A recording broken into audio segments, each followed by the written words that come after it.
Hi guys, welcome back to the Revive Stronger podcast. I'm your host, as always, Steve Hall, and today I have Dr. Mike back on the show. And we first just dig into a little bit of discussion surrounding social media and how it might be beneficial for you to put out your personality now and then. I kind of touch on the relevance for online coaching and how that can be important too.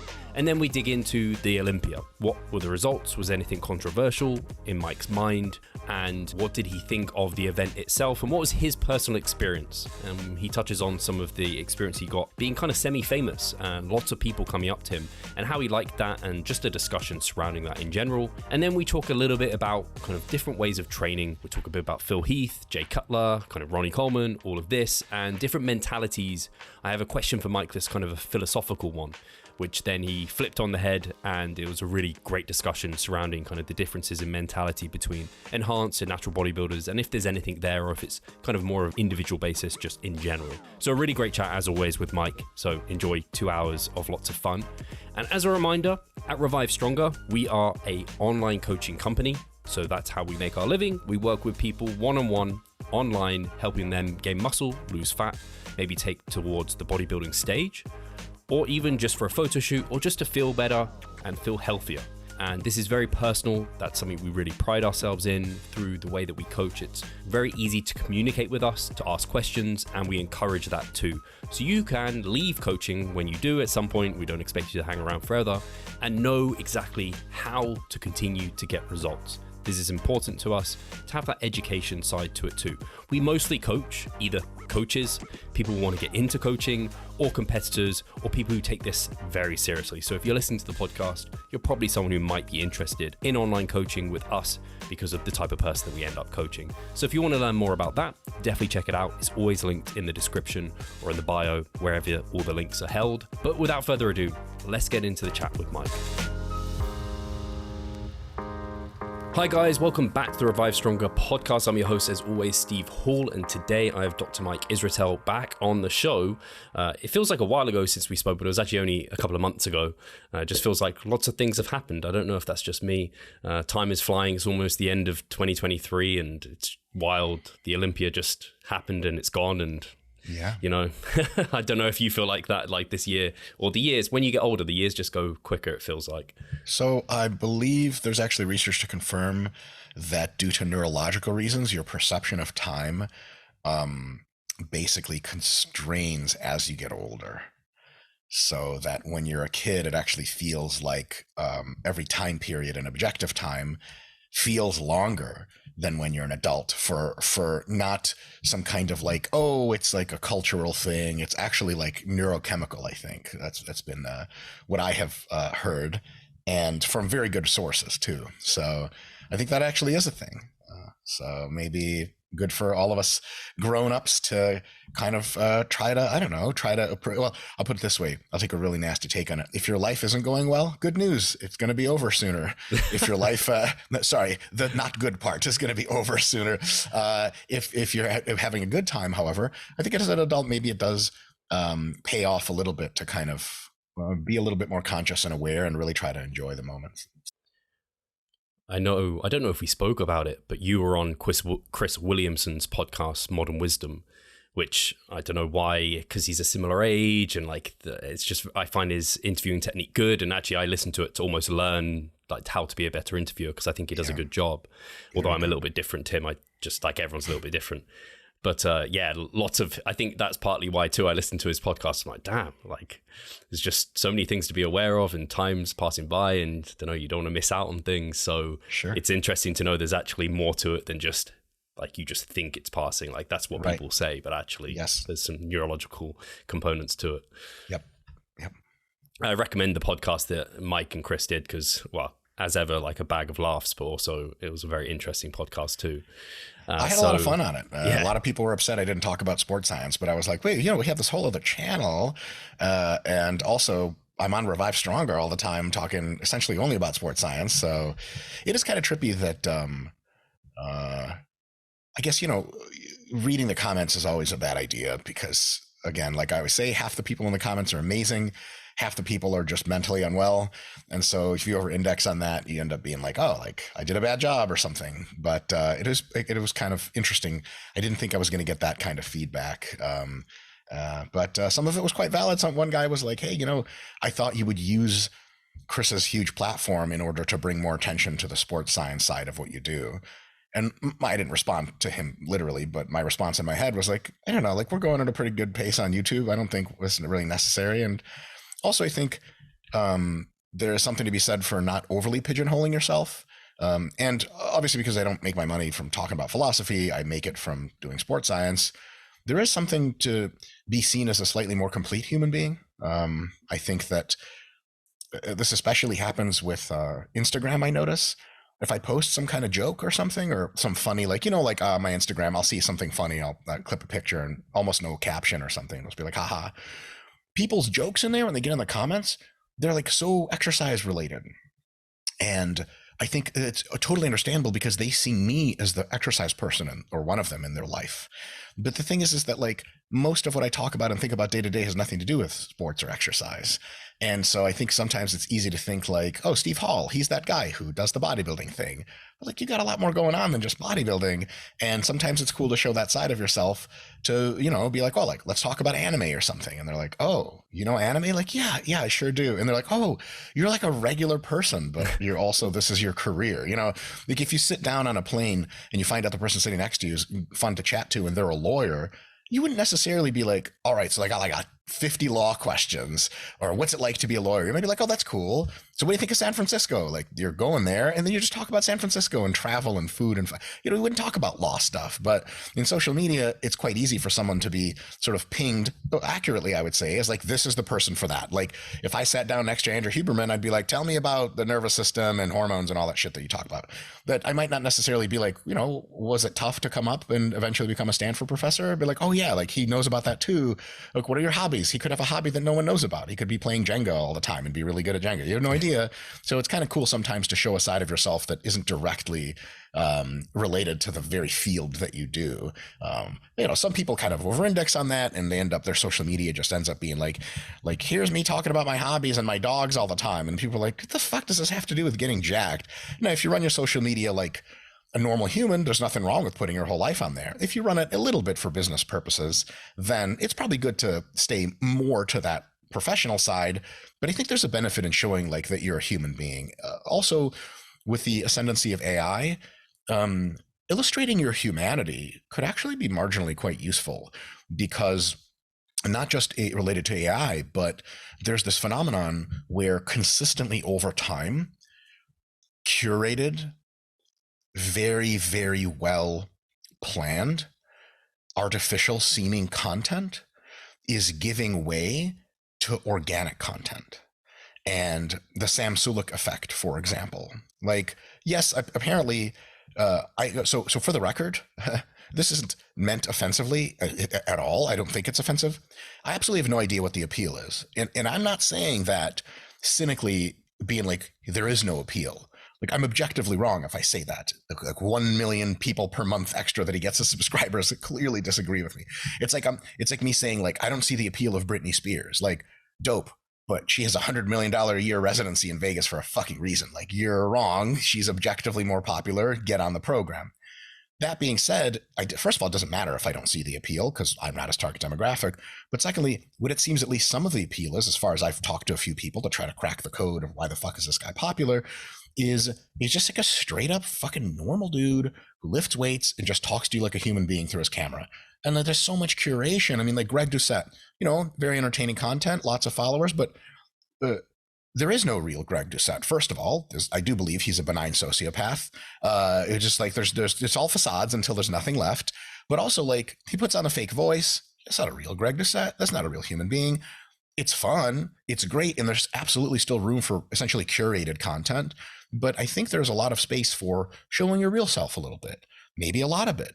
And then people over time are much more savvy to all the little tricks and techniques and the curation and control of content. And I think people over time, through the history of advanced capitalism, start to get at like what's really, God damn it, hold on, I just heard my Facebook go off. What the fuck? You know that ding sound that Yes. Facebook does? I haven't heard it in a long Fuck up time, outta but I here. know the notifications. Close. Fuck. I have it open for the Team Full Rom forum, and then somebody's like DMing me, which I don't even check Facebook DMs anymore. So I'm like, nope. As capitalism progresses, every human over several years and every, for sure, new generation, they're more savvy to how you market to them and how you talk to them. And there's a general trend I've at least observed of just more genuineness. Like, Steve, you've ever seen like commercials for stuff from the 1940s and 50s? It's like, man, if you get this bubble gum, you'll have all your dreams come true. See? Like, see? And people are like, that commercial fucked. That commercial, people are like, I love it. And they go buy bubblegum. Nowadays, you'd bake them, be like, okay, this is hilariously retro. You're not serious, are you? Nowadays, you get celebrities coming in and endorsing various products, and they'll be like, look, real talk, I just use it. It's great. And here's why it's great. You can't it's either got to be kind of funny, like Geico's commercials, which are totally irreverent, or it's got to be like real people, real users, real results. And a lot of that is like, who's going to fucking listen to GlaxoSmithKline or whatever for the fucking pharmaceutical commercials? I don't give a faceless mega conglomerate. I don't believe them, anything they say. But if they have a real person says, look, I use the shit and it works, I'm like, damn, okay, that's for real. So I think when people want to just keep their content exclusively professional on their social media platforms, there's not a thing wrong with that. But if you show a little bit of your humanity, I think a lot of people connect with that. And they go, this is a human being. Like, and I talk about the RPI Hypertrophy app. I always try to say, like, I love the app. I fucking use it. I'm never, ever training without it ever again. But also, like, you can have great training without the app. And the app is one of many good apps. Like, if I was to just be like, yeah, RPI Hypertrophy app's the only one that works, and everything else just sucks. Like, first of all, it's not true. I'm not in the business of lying. But also, like, it doesn't work to do that anymore. Yeah. You got to be more honest with people. They've seen all the commercials. When you were doing video or television commercials to people in the 40s and 50s, they may have never seen more than several commercials in their lives. So the degree of, like the stereotype of like the goth kid teenager, like everything to them is derivative. Like, oh, I've heard that before. Like nothing new under the sun. That's kind of how we all are nowadays. Not in the negative sense, but in like, you're not going to be surprised. Like people still get shocked about internet memes. Like, what the fuck? How old are you, bro? Like there's nothing on the internet that's going to shock me ever. Like when I got on the internet in 2002 or whatever, I was in the dorms and we instantly went straight to like defecation porn, donkeys having sex with people. I saw it all. And after that, you're just like, whatever, everything's all old hat. So when you come to folks and try to sell them products, if you're kind of working on the heuristic that they've just never seen advertisements before, your ads are going to feel really like inorganic and kind of very constrained. But you have to understand that everyone nowadays, like when I talk to young people, which I can't believe how fucking I'm dating myself with that comment. Oh, young people, see? Because I'm like basically 40, I'm 39 years old. And I regularly deal with like 22, 23-year-olds, et cetera. I just did a collab with Jesse James West and he's 23. These fucking kids, man, they're way more savvy than we were. But why? Because they're exposed to so much more media. They have like they're just smarter. They just exposed to more data stream all the time. And so you can't trick them with like, man, Colgate toothpaste will fix all your problems. This is not going to work because they're going to be like, this is absurd. So at the end, I think where we're getting with advertising and marketing is I think organic brands are not the new thing. They are more and more the thing that works best over time. And I think that's something to lean into. And I think like you, Steve, like you're known for Revive Stronger, but you're also known for being Steve Hall. And there are companies out there that whatever it is you and I do, they can do better. They're smarter people than us. People can make better apps. They make better coaching, make better training. There's better people than all of us. And the machines will eventually be better than us by orders of magnitude. But nobody's going to replace the Steve Hall. Because even if we have an AI avatar that studies you and a bunch of your data and can replicate all of your facial expressions, talk almost exactly like you, everyone still knows that's not really Steve Hall. And there is a premium for the real Steve Hall. I want to talk to that real Steve Hall. And if there is nothing to you except bullshit marketing hype, like Greg Doucette, you get an AI to study all of his shit. I guarantee you can do a better job than Greg Doucette at being Greg Doucette. But if he was a genuine original person, then you could be like, oh, okay, like I want to see what the real Greg Doucette has to say. I almost certainly not. I guarantee you in a couple months, couple years, when we have like visual avatars that look exactly like us, study on our YouTube content, I guarantee you Greg Doucette's going to make half his videos. Not guarantee, it's more of a joke, but there's no reason he can't make most of his videos just like type a topic for the Greg Doucette AI to talk about and just be like, make a 20-minute video ranting about this in the Iago way. It's like, Greg Doucette here, and that's it. And no one will be able to tell the difference because it's a fake voice, fake character. But if it's a real person, even if people can't tell the difference, a lot of people still be curious, like, is this the AI? And that's another, while I'm ranting really quick, I'm almost done. There's going to be a big thing in the future where almost everyone's going to have AI replicas in video. Like it's nominally easy already for your AI to take all of your, especially if you train it on a huge data set. Steve, how many times have you been on podcasts? Oh my fucking God. How many things have you said? How many things have you written? It's going to study you, all your facial expressions, fill in all the blanks with data science. And it's going to be able to look exactly like you and talk exactly like you.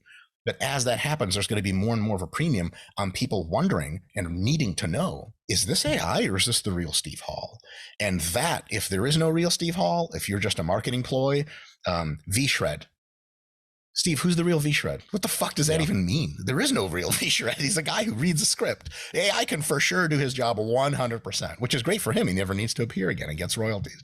But if you want to make more money and be more organic and original, I think there's a huge open space for that in the future. My humble prediction, I might be wrong and AI will just do everything and then sweet. I really like that discussion actually, because I think almost every time I do like a outreach for Q&A and questions for Mike, like there's quite often questions about coaching and like how to get into coaching, how to be a better coach, how to grow your coaching business. And when I think about like what differentiates people within the space of like online coaching, more at my level than like RP's level, like you guys are absolutely huge, but more at the kind of like personal brand level, which kind of Revive Stronger is, like me and Pascal and the team, more of personal brands. It is that like, hey, everyone can talk a good talk of science. Everyone has access to mass. They have access to the RP ebooks, hypertrophy techs. We have Brad Schoenfeld. We can all talk science. What's your opinion on topics? Like what makes you different? Like show your personality, which is exactly what you were talking about there. And that at least is what I found.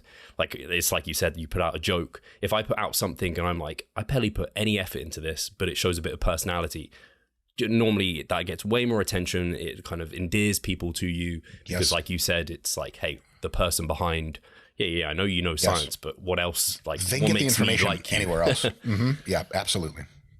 So yeah, I think that was a good starting point to talk about that. And yeah, you touched on a lot of things that I could easily go on to some sort of tangent, but I won't because I know you met Greg Doucette actually, and you're doing. I saw your Greg Doucette impression, and he was kind of like, I don't know why he didn't know how to respond to it almost. He didn't. Yeah, it's he actually did to talking about, and I don't watch barely any of his videos, but I just saw one popped up and it was like his Olympia. He was just discussing the Olympia. That was much more personal. That was much more Greg, it seemed at least. I don't know his stuff. I've never met him. And that for me endeared me to him much more than like any of his like natty or not or whatever videos he would put out there. So again, it's just credit to what you're saying. But to talk about the Olympia, my first question is like, I don't know if anything comes to mind. How was it generally? Is it growing year on year? Like, is it still as much of a spectacle as previously? I have no idea. I am unavailed to those metrics entirely, so I just don't know. The Olympia to me was a big trip because it was the second time that Jared and I realized in like a soulful way that like we're famous in that space.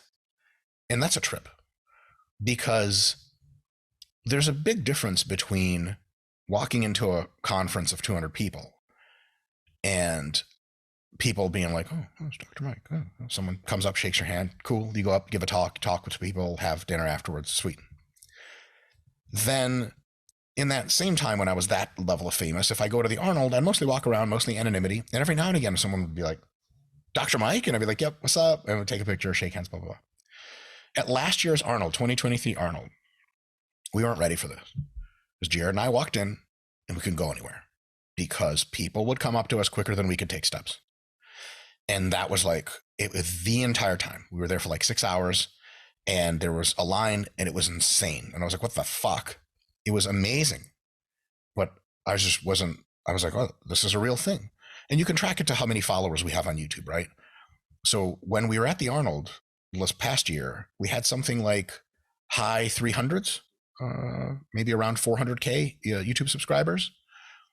We were over 800K last weekend at the Olympia. And what ended up happening was, it's not just that we couldn't go anywhere. It's that if we ever stopped, a line would form to take pictures with us. Like, you know, when you see animations of how cellular processes work and the ribosome comes in and it clips in the first amino acid and a line of amino acids forms out of that as like the protein strand is being built, like that. That's what happened. And I was like, holy shit. And at the end, when we had to leave, like that picture I had on Instagram of Nick and I like holding each other walking, he did that so that he could get me out. Because if I just walked myself, it would be like, nope, people. And that was an enormous trip. And I lost Jared a few times. I was like, where's my son, my boy? Because he had to go talk to pros. People pull him aside. And it was a real nutty experience. So officially, my experience at the Olympia, at least the expo, is no longer one of an observer who sees how things work. It is one of, I'm part of the attraction, which for my OnlyFans, I'm used to that just being through DMs, feet pics, but it was really trippy to experience in real life. And I'm still adjusting to the idea of why the fuck people want to talk to me at all. And my only goal when I talk to anyone is I want to treat people like human beings. Like, yes, I'm more famous, but that doesn't mean shit. And that's not how I measure value by a long shot. You're like, Liver King's more famous than most people, but like, it was like, hey, like, you know, the fucking trolley problem, there's like a baby in this track and Liver King on that track. I'd be like, can we make the train go faster towards Liver King? How many babies would I be willing to sacrifice to get rid of Liver King? Jokes, all jokes. But so fame is whatever, but most people don't see it like that. So when people come up to me at the Olympia, at the Arnold, quite a few of them, when I shake their hands and when I hold their waists for pictures, they're nervous, they're shaking. And I want to do my best job possible to just hit him with as many jokes as I can to chill it out. And I want to talk to people as much with a common humanity, because of all the things that make me feel uncomfortable, hierarchical interpersonal dynamics are like really high up on the list. I absolutely do not enjoy being seen as an authority, being seen as famous, being seen as like a greater than in any case.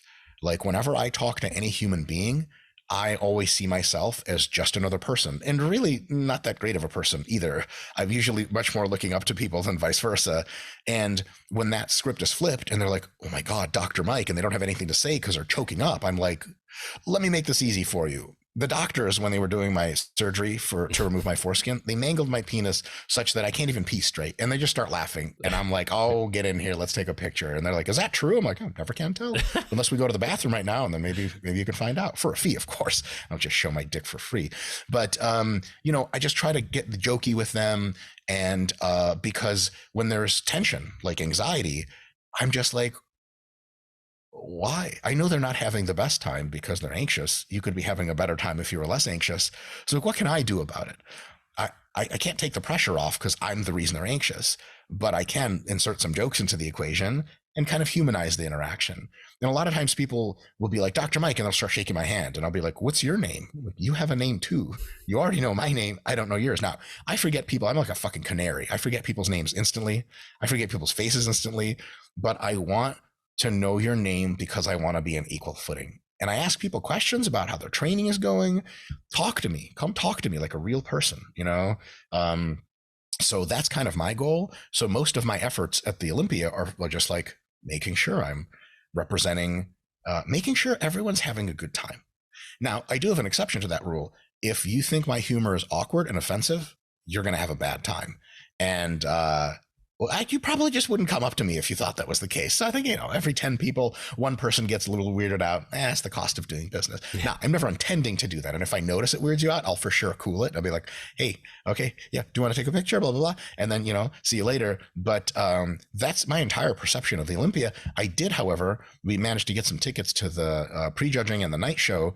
And I did get a chance to see the Olympia in real life. Although I will say we were sufficiently far away from the stage, which is true for 97% of everyone at the Olympia, that you're not seeing the bodybuilders in real life. You're seeing them on the big screen. And then like, honestly, like the big screen, and your Instagram replay of that is essentially identical. So my experience there it's the same as everyone had. Although again, like walking into and out of or through the seats in the crowd at the Olympia, like a lot more people, people look at you and you can tell they know who you are. There's a lot of that. And I was like, what the fuck? Because, man, I'm used to anonymity. I'm used to just a fucking coasting through. No one knows who I am. I love it that way. And now it's just not a thing anymore in that fitness space. I'm just like, oh. Very well. We went to go train at the gym. There's a gym there called Iron Religion. It's in Orlando. And it's kind of like the gym that pros go to when they're at the Olympia. And not just pros, but everyone, like, you go in there and you're like, okay, 80% of these people would fail a fucking steroid test. Like, that's not a joke. It's not an exaggeration. Like, the girls are jacked. The guys are jacked. Everyone's almost all competitors and people who are in the industry. Tons of cameras and videography going on. And Jared and I couldn't get a set in without someone coming up and saying something. And it was just wild. I was like, whoa, holy shit. Like, this is a trip. And so that's, to be totally honest with you, Steve, that was my experience at the Olympia. And I feel like, unless we get canceled here tomorrow or some shit like that, by the time we do the Arnold, which I will be, for folks listening, I will be at the Arnold in the US in Columbus, Ohio in the first weekend of March. And by the time we do the Arnold, we're almost certainly going to have over 1 million subscribers. And like, this is going to be even nuttier. So approaching the Arnold, you already see people who know who you are and shit like that. And I did a collab, like I said, at that gym with Jesse James West, and I didn't know much about his, like, how much followers he had or whatever. I looked it up right after. He's 3.25 million subscribers. And so while we were training with him, multiple people came up between sets to ask for pictures. And he was really cool about it because he was like, can I finish this workout and then I'll for sure take a picture with you? He didn't even interrupt our workout, which I thought he would, which all is because you're resting between sets, I thought would have been totally cool. Unless he's like fucking talking for 5 minutes and we're like, come on, set 2 here. But he didn't. He was really good about very politely telling people, hey, give me a minute. I also have to say, the vast majority of people that came up to ask about stuff and talk to him were like very, very attractive young women. And Steve, that's not been my experience. And for a variety of reasons, zero very attractive young women come and talk to me. I'm kidding, a few here and there. But I was like, really like, holy shit, this is like some movie star shit. So yeah, it's a trip. And then for me, and this is something I actually heard on a Chris Williamson podcast, obviously I ain't shit, whatever, 850K subscribers on YouTube, who gives a fuck? Like, in the grand scheme, that's meaningless. But imagine being someone X 100, X 1,000. For example, The Rock. Steve, you can't go anywhere. I mean, anywhere. You might be able to go to like Vietnam to a 5-star resort, and then like 3 out of 5 people don't know who you are. 2 out of 5 people know exactly who you are. The wait staff know who you are. Like, how does that work, man? Like, imagine you walk down a street in London. Are you like, let's say you're like looking a bit disheveled, or you just don't want to talk to anyone. Like, you're in kind of a mood. You and your girl had a little bit of a tiff, and you make up later. But for now, you're just walking the dog. Like, God damn it! Just thinking about shit. Steve? Are you concerned someone's going to come up to you and you're like, oh my God, Steve Hall, Revive Strong, right? Like, nah, I'm not concerned about that when I walk around my hometown. Imagine The Rock. Steve, he can't go for a walk ever, anywhere. Where's he going to go? He just starts walking in New York City. Mob. You can't even wear a disguise. You couldn't wear a disguise either, probably. Like, you kind of look a bit...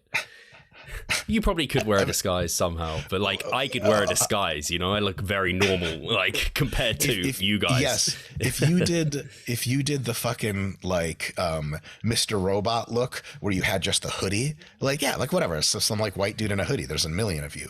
Even in a hoodie, someone's like, that was an awkward looking physique. Is that Dr. Mike? Like, the hoodie helps or whatever, but it's not everything. I did, when I was leaving the Olympia, I would put my hood up so that Crystal and I could get out, and we still got stopped 5 times. But like, I remember, the Arnold, when Arnold comes to the Arnold, he actually has armed security that goes around with him everywhere, like 20 guys. Baffling. And something on a Chris Williamson podcast that it was another, I forget who it was, some very successful person. They were talking about fame and levels. They were talking about Chris Williamson had met up with the founder of Gymshark, whose personal net worth exceeds 250 million, like, wild stuff, or 300 or something like that. He was roughly equivalent in net worth to Drake, the rapper.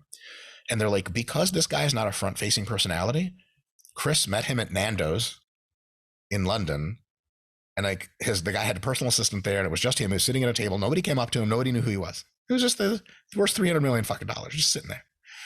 We trained folks. Nick and I were trained at a gym in New York, very high level people. I don't know how the fuck we got into that whole thing, but they made a mistake. They hired us.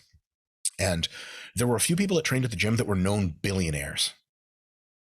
And we had to be told who they were because they just looked like old white dudes to us. And they looked like old white dudes to every single other person in New York City. And then on the Chris Williamson same podcast, he said, imagine if you were Drake and you tried to walk to Nando's in London. You couldn't make it 10 steps. You couldn't walk to Nando's. You might not even be able to get a limo to Nando's. As soon as you got out, everyone on that Nando's is fucking losing their mind. Same net worth, completely different level of fame. And it makes you think, like, some people are like, yeah, man, you know, fame is tough. Like, shut the fuck up. Count your money, motherfucker. It's great. It's great. I'm not here to tell you it's tough or some bullshit like that. It's honestly an honor, a huge privilege. It's a fantasy. But it gets weird sometimes.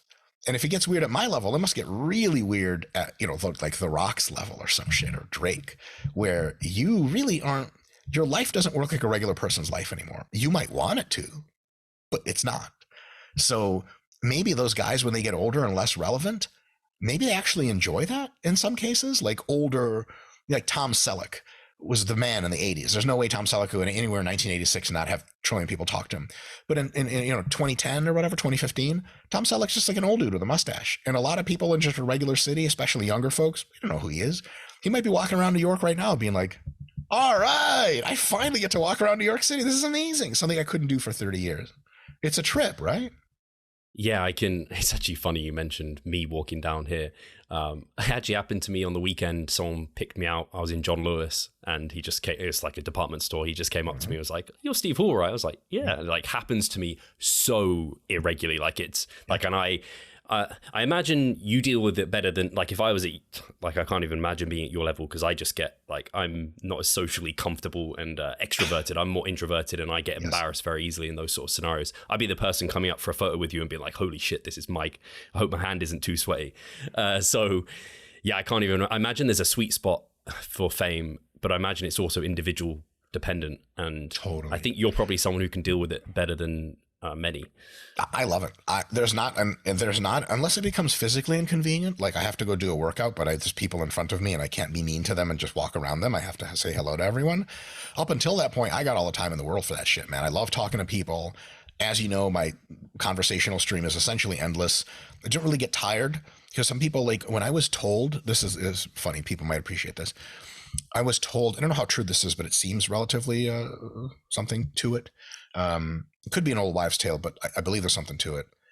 Introverts can be defined as people for whom conversing with others is draining, even though if they're competent and quite good at it, even though if they enjoy it, it's quite draining. Like, we enjoy training, but you're not going to train for 8 hours a day. Like, it costs you. And then extroverts are people who are enlivened and invigorated by conversation and seeing other humans, and that actually drains them to be alone. I don't know how true that is. I think there's definitely some truth to that. For me, it's definitely draining to talk to people, but no more draining than just being awake. So like after 14 straight hours of talking to people, I need some quiet time. But any less than that, and I'm like, if I talk to someone for 4 hours straight, someone's like, you probably want to chill out, right? I'm like, well, yeah. Do you want to chill out in the hotel room and talk? They're like, oh, fuck. So, and I love listening to people. I don't have to talk all the time. And it's funny, some of my friends are even more extreme than I am. Our COO, Jacob, CORP, Chief Operations Officer, him and I went a few times to India, and on the flight back, he was sitting next to a businessman on Egypt Airlines. There's a 7-hour flight. Steve, he and that guy had a conversation that lasted the entire 7 hours. And the guy, like, they hugged afterwards, shook hands, business cards. And I was like, holy shit. Like, that's so impressive. And both of them were having the fucking time of their lives. So to your point of it depends on who you are. If you are naturally quite extroverted, I'm extremely extroverted seemingly. I wasn't always like that. But as I grew up and became an adult, I realized like, oh, actually, I absolutely can talk to people for forever, and I love doing it.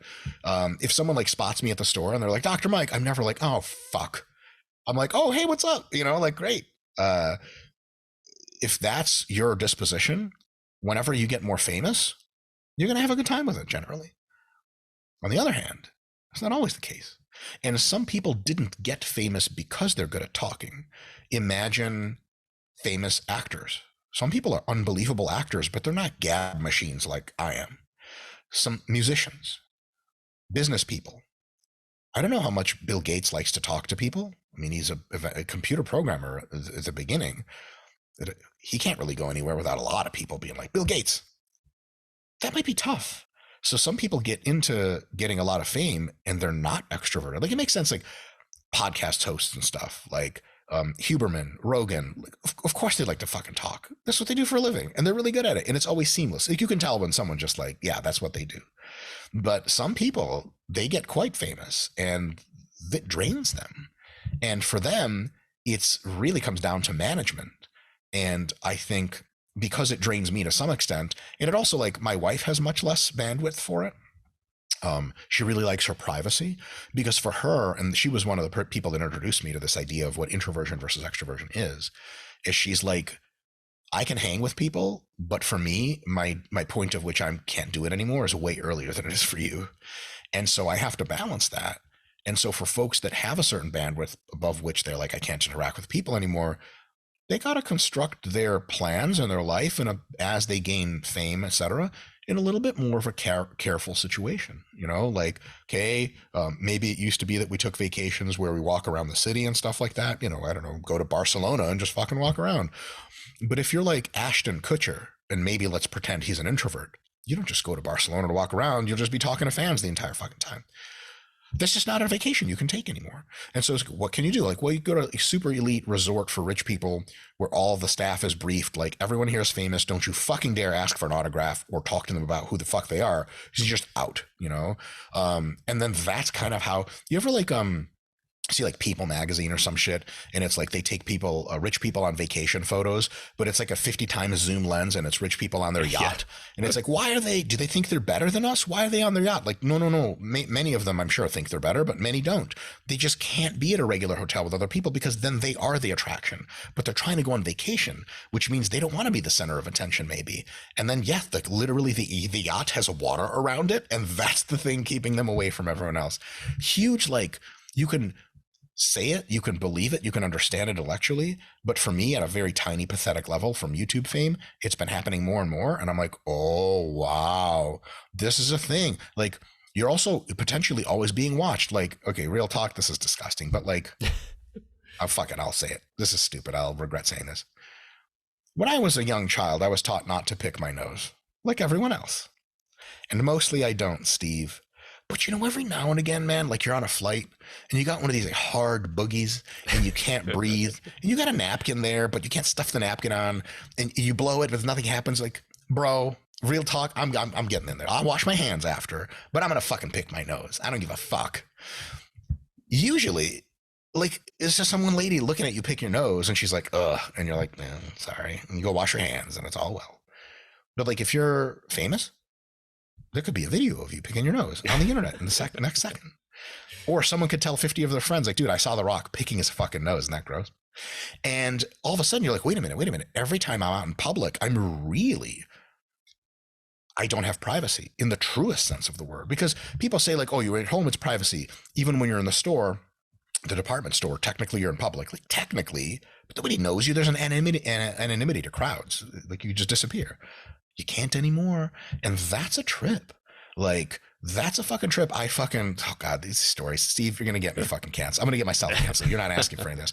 I was at a wedding of two of my very, very excellent friends. And it turns out, because they're in the fitness space, something like 80% of the people at the wedding didn't know me as Mike Israetel. They knew me as Dr. Mike. And I was like, oh my God. Like, so I was high on marijuana. Because I'm like, oh, I'm with my friends. I just totally didn't think that through. And then people are coming up to like shake my hand and talk to me about sports science. And I'm like, oh, fuck. I didn't know I was going to have to show up here as Dr. Mike. Fuck. And then here's the pertinent story. I like went in, and this is ridiculous for sure. Someone feel free to clip this. Even in context is stupid. Out of context, it's even better. Like, so I took a leak in the bathroom. Shake it off, zip up the fly. But like, sometimes you get like a splotch of urine here and there on your pants. It dries up, this is just part of being a man. This is something that happens to everyone. I walk out of the bathroom and like half the wedding venue's looking at me and I'm like, oh, God damn it. Cause I knew I had like a little fucking, just these tiny little things, a little piss stain on my fucking pants. And I was like, okay. Normally you'd be like, who gives a shit?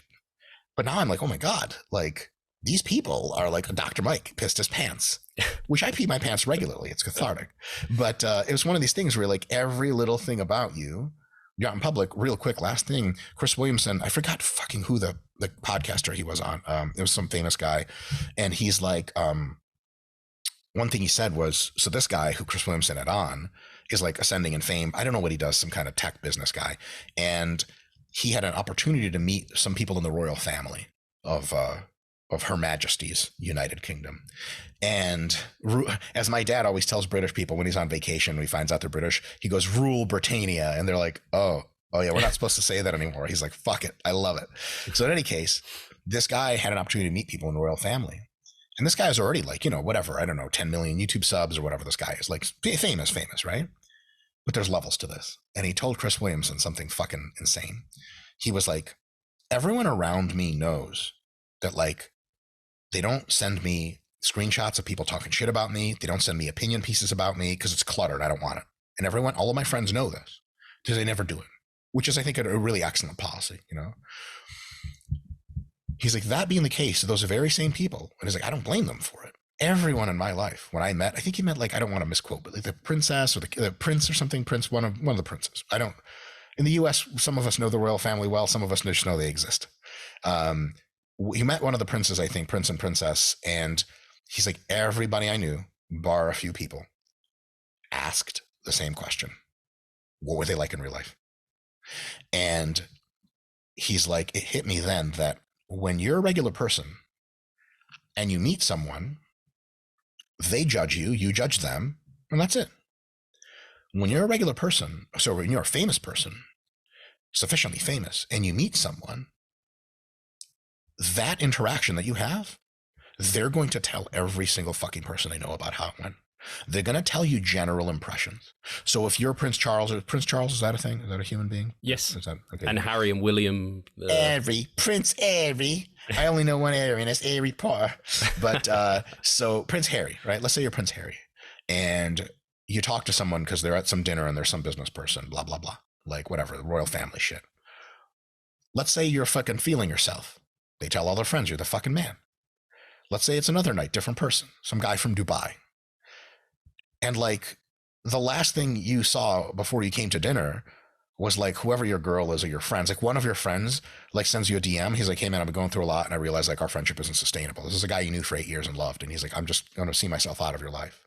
And you're at the dinner, like sitting there thinking like, oh my fucking God, Frank's fucking gone, bro. I can't fucking believe it. Should I DM him? Is that unbecoming? Because he said at the end of the DM, like, don't contact me, please. Like, this is all for the best. We're just on different paths. You're sitting there thinking about your friend that you just lost. And the guy from Dubai is like, so Harry, how you doing? And you're like, yeah, good, good. And then the fucking guy from Dubai goes and tells those people, what was Harry like? And he'd be like, oh, he's kind of aloof, kind of fucking distant, a little like, I found a little bit kind of like a classist thing where I think he thought he was too good to talk to me. It was like, none of that's true. None of that's true. But you don't get a second chance. And look, if you're just some person, nobody's like, how was Steve Hall? Like, I don't know. How was Dr. Mike when you met him? Like, I don't know. It's fucking Dr. Mike, weird steroid head. That's all they hear about me. But if you're Prince Harry, everyone you fucking, who meets you, all their friends are like, what was he like? And then every time you talk to anyone, you are repping yourself, which is almost exactly the same thing as posting on social media.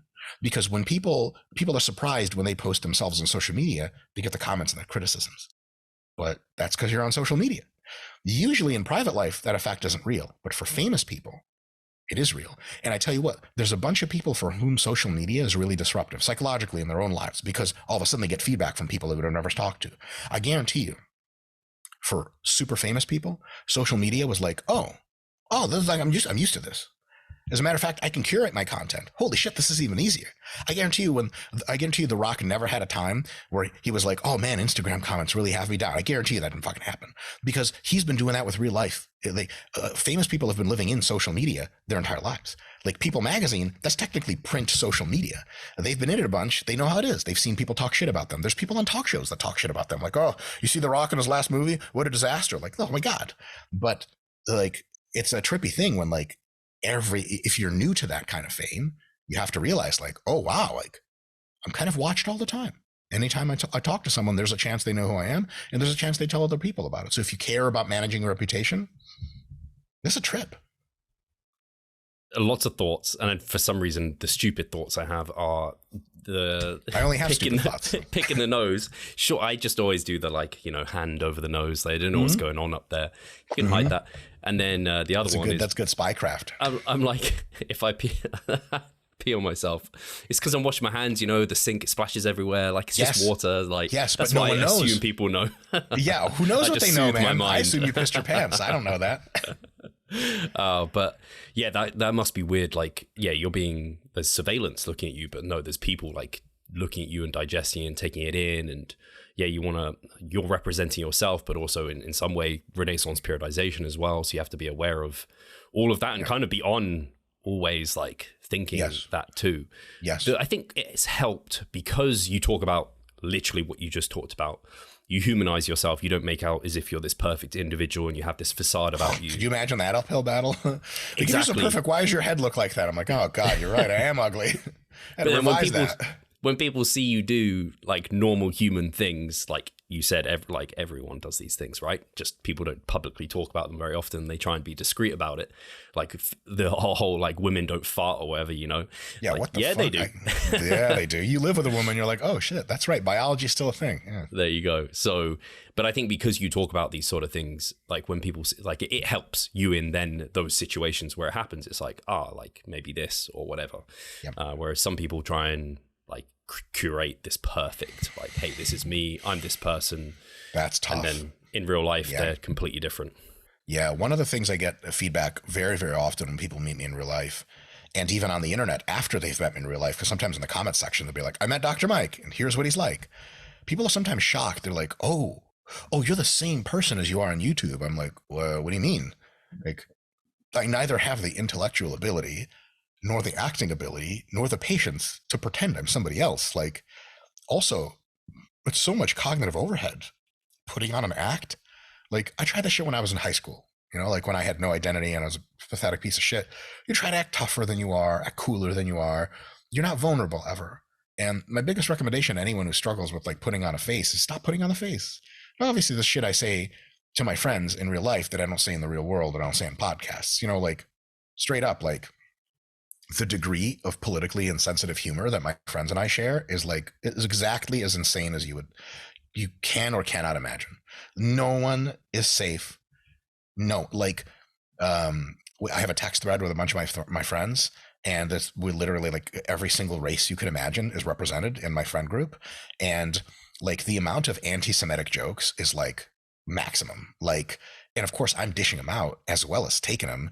And a lot of them are like, it's just like bang you on the head with just like crude humor.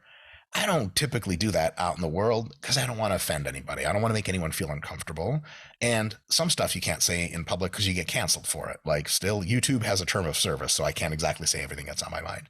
But I'm used to not saying completely insane shit and capping that. But there's a very big difference between having everything you could say and a very distinct part of that you clip off and go, nah, versus the circle of everything you are, you look, ooh, I'm going to emphasize this, de-emphasize that, move this here, move that there, construct a different personality for yourself. If you do that, that would be hard. That would take a lot out of you. Then I understand why it would be really difficult to talk to people for hours on end, because you're like, I have to put the personality on.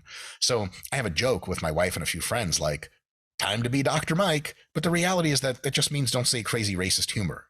And everything else goes, there's all other humor. Like, again, my friend group of people will say like, oh, what do you talk to Scott the video guy about between takes? Like, we have a distinct understanding that once the red light is on for the camera, even our jokes are completely different tenor. When the red light is off, oh my God, dude, oh my God.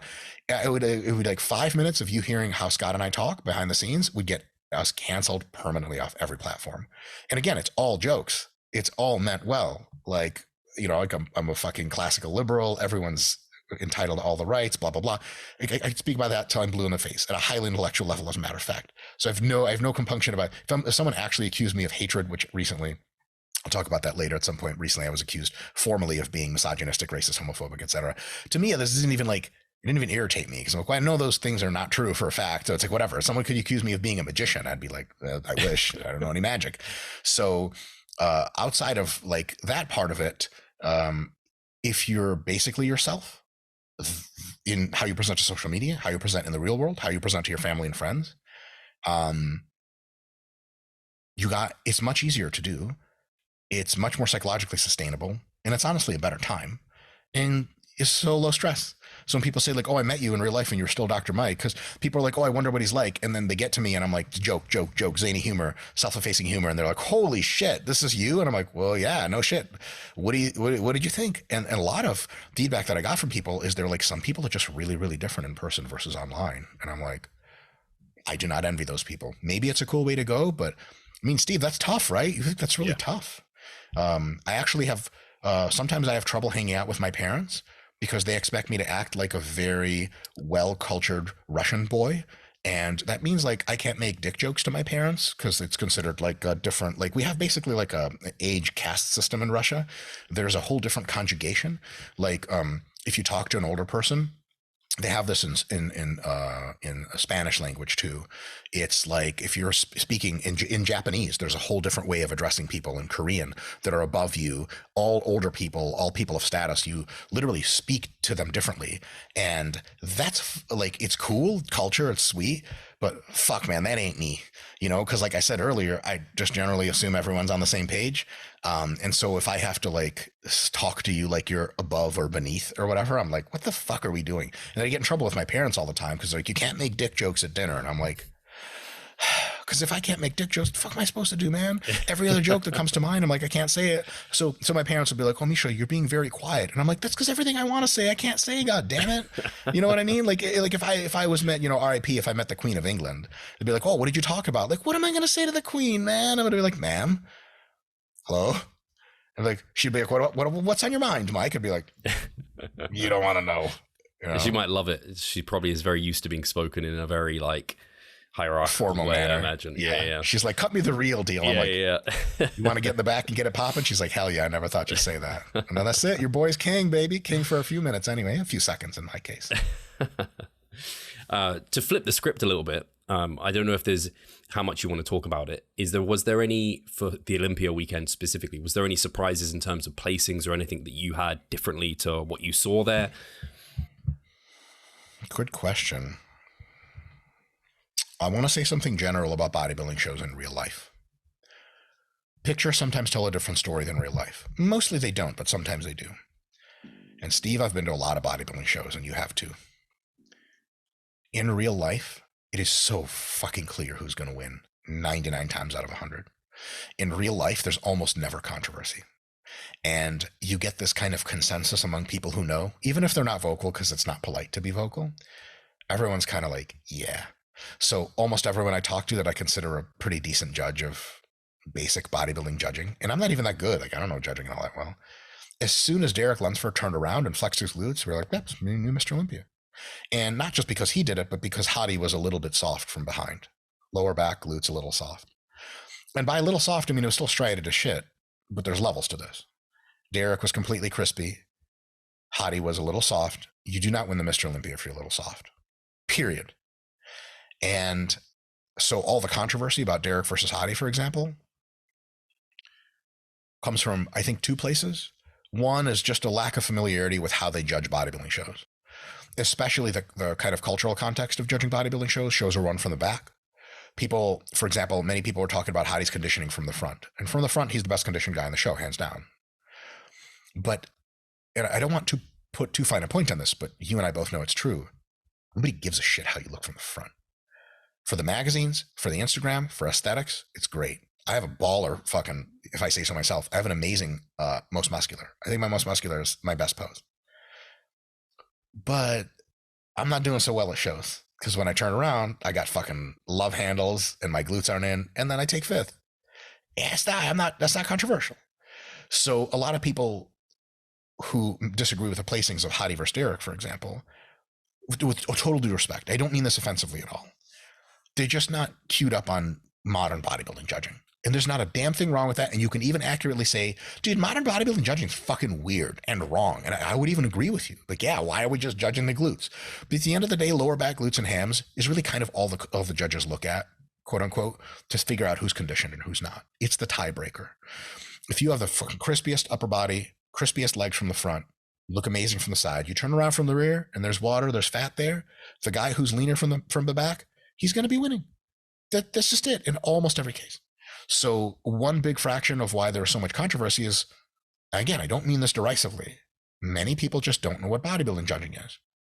It would be similar to asking me my opinion of did the last Miss Universe deserve to win? Like, was it the girl from the Philippines that should have won, or was the girl from Venezuela? It's always them two bitches, in Colombia every now and again. But for some reason, like all the fucking best in the world are from like those regions. Jerry's, they're all Jerry's, actually, interesting enough. So I fucking don't know, Steve. I know a pretty girl when I see one, and I know what I like, but I don't know the technical qualities in which they judge Miss Universe competitors or whatever, because I know also that there is a huge template and there's a huge judging standard over the years that they stick to. And generally speaking, the people who really know the contest, they don't find most of the decisions controversial. They're like, yeah, I can tell you she's going to win.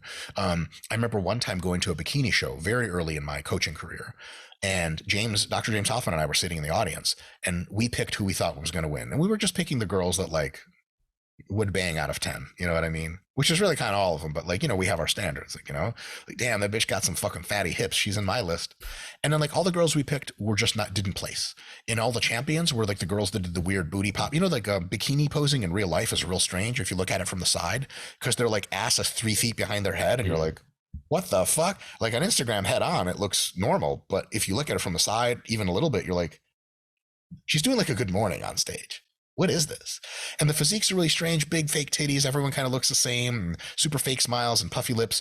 And we were like, this is bikini? But that was our fault, not bikini's fault. The judging standards are known, all the girls know, and all the judges know. And then so the judges sorted those girls out in seconds. They're like 1, 2, 3, 4, 5, get off. And all the girls were like, yeah, I told you that. And so there's a big difference between people on the internet who disagree because they have an idea in their mind about what bodybuilding judging should be versus people who really know what it is. So the very big difference, there doesn't have to be controversy. It's just two different judging standards. And the other thing, which I do have to say for intellectual completeness, is a lot of people get caught up in like being fans. And there's nationalism involved, there's religious stuff involved, there's cultural stuff involved. And look, to their credit, Iranian fans are like fucking psychotic. And I mean that in a good way. Like, you, an athlete from Iran, the whole country cheers for you, which is fucking sweet. And my wife and I happen to be a huge fan of Iran's wrestling program because they're fucking amazing. And they even have the cheer like Iran, Iran. And Crystal and I really sing that song when we wrestle against each other every now and again. We would love to have that in the background of all of our training. The Iranian fans are known to come to all the wrestling meets, and like there's a guy there with the megaphone doing the cheer, and there's 100 people at the some fucking wrestling meet in fucking Venezuela. There's somehow they got 100 Iranian fans there, and they cheer for everyone, but they especially cheer for their guys. And when their guys lose in wrestling, it's not very controversial because it's like, it's wrestling. Like, this is clearly what happened. Your guy lost, right? But in bodybuilding, that nationalism, that pride, which is generally a good thing, can get to the point where the judges disagree. There's a lot of people that get quite upset about that.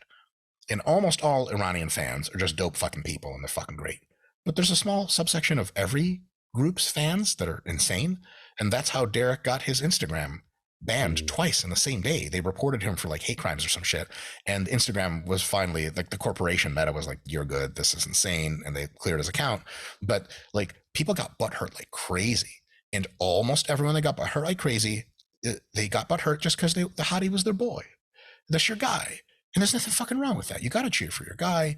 But also, most Iranian fans, and you see a bunch of their fucking comments being like, I'm really sorry about some of the people. Like, they're on Derek's DMs, like, or his comments like, hey, like, huge respect, champ.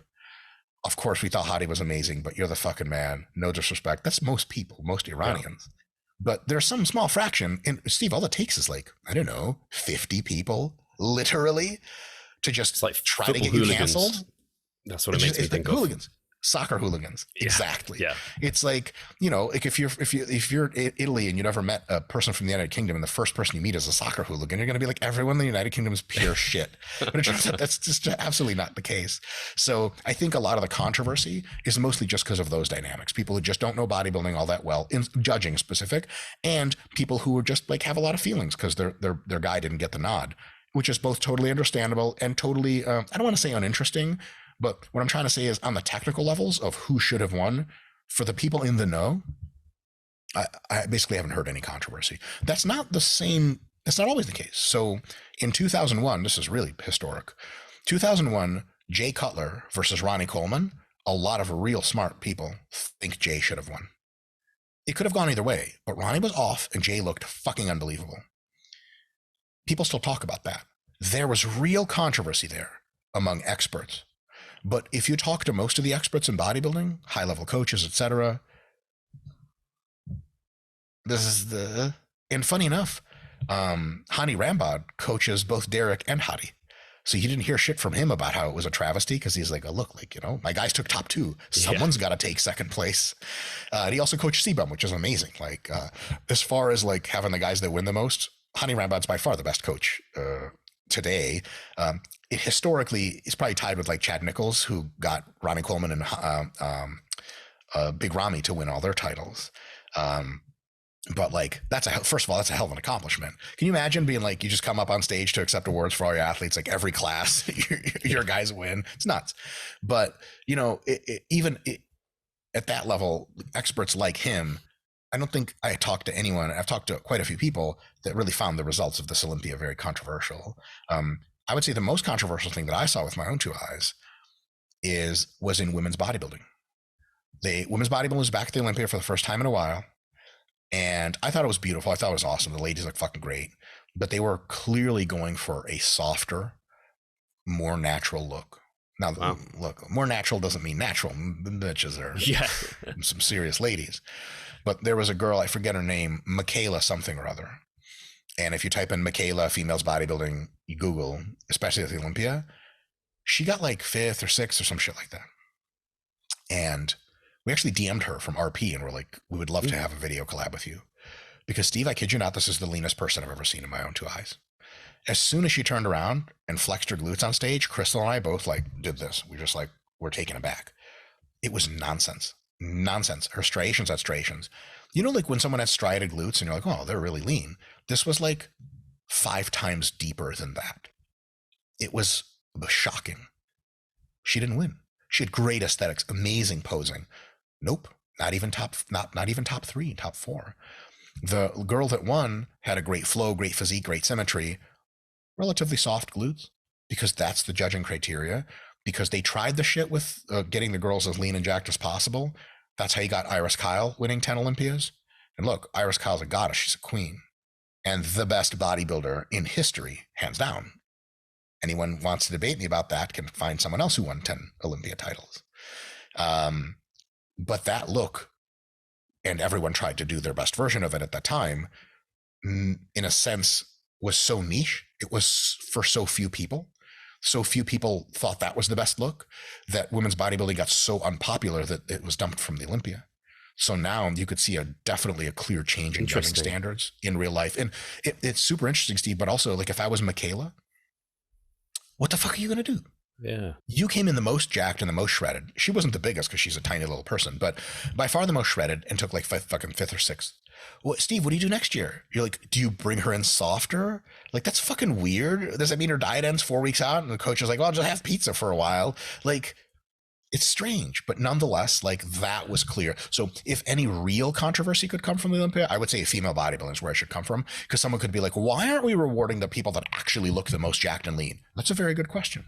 Do you not see the progress you would like? Are you sick of writing your own programs? Or perhaps you need some accountability in order to stick with a plan? Then it's time to start working with us. We at Revive Stronger offer a truly personalized coaching service. You'll get more than just an email with some macros or random cookie cutter program. With Revive Stronger, you will be the center of our attention. You will receive your own fully individualized training protocol alongside a customized nutritional strategy. We created the coaching around your needs, wants, personal preferences, and your own unique lifestyle. Every single week, we delve into your program in order to make appropriate adjustments so that we get the most out of your time and the best possible outcome. We help both female and male athletes to seriously change their body composition by adding more muscle mass and decreasing fat tissue. No matter if you're a competitive bodybuilder or just want to look better, if you need help with your progress and taking your physique to the next level, our coaching is for you. It's time to make a change. Sign up today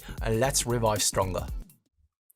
I think, did that happen? I don't follow the Olympia very closely at all, actually, but particularly the women's side less so. But Sarah Villegas, I don't know if I'm saying her name right, she won women's physique, didn't win it last year. I feel like that was something with that. Obviously, women's physique is like, it's not meant to be as hard as bodybuilding to some extent. And I think she was too lean for that class. Anyway, so I just reflecting on that. But it's very interesting that I didn't even realize Miss Olympia hadn't been even there because it just became so unpopular. But it's so funny that they're like not catering it towards like pure bodybuilding. It's now catering it towards what do people want this to be like. We're going to make that the judging criteria versus what bodybuilding is kind of tends to be the biggest, leanest kind of person. Biggest, going. leanest. And it's really like the classes for which open bodybuilding, men's open bodybuilding, is the easiest personal standard you can hold yourself to. Because easiest, let me contextualize that. It's the simplest. I know exactly how my physique looks and how I'm progressing based on just two criteria.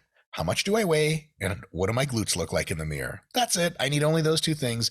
And if my glutes are crispy as fuck and I weigh as much as possible at that weight, I'm going to do the best. I'm going to do the best I have before. For other categories, especially something like female bodybuilding, oh my God, man. But that's not even the half of it. What about bikini? Steve, what the fuck are they looking for in bikini? I don't fucking know. The girls know, but then there's individual judges I've heard prefer a certain look. It's just more subjective. Because yes, bigger and leaner is subjective. But let's be honest, it's not that subjective.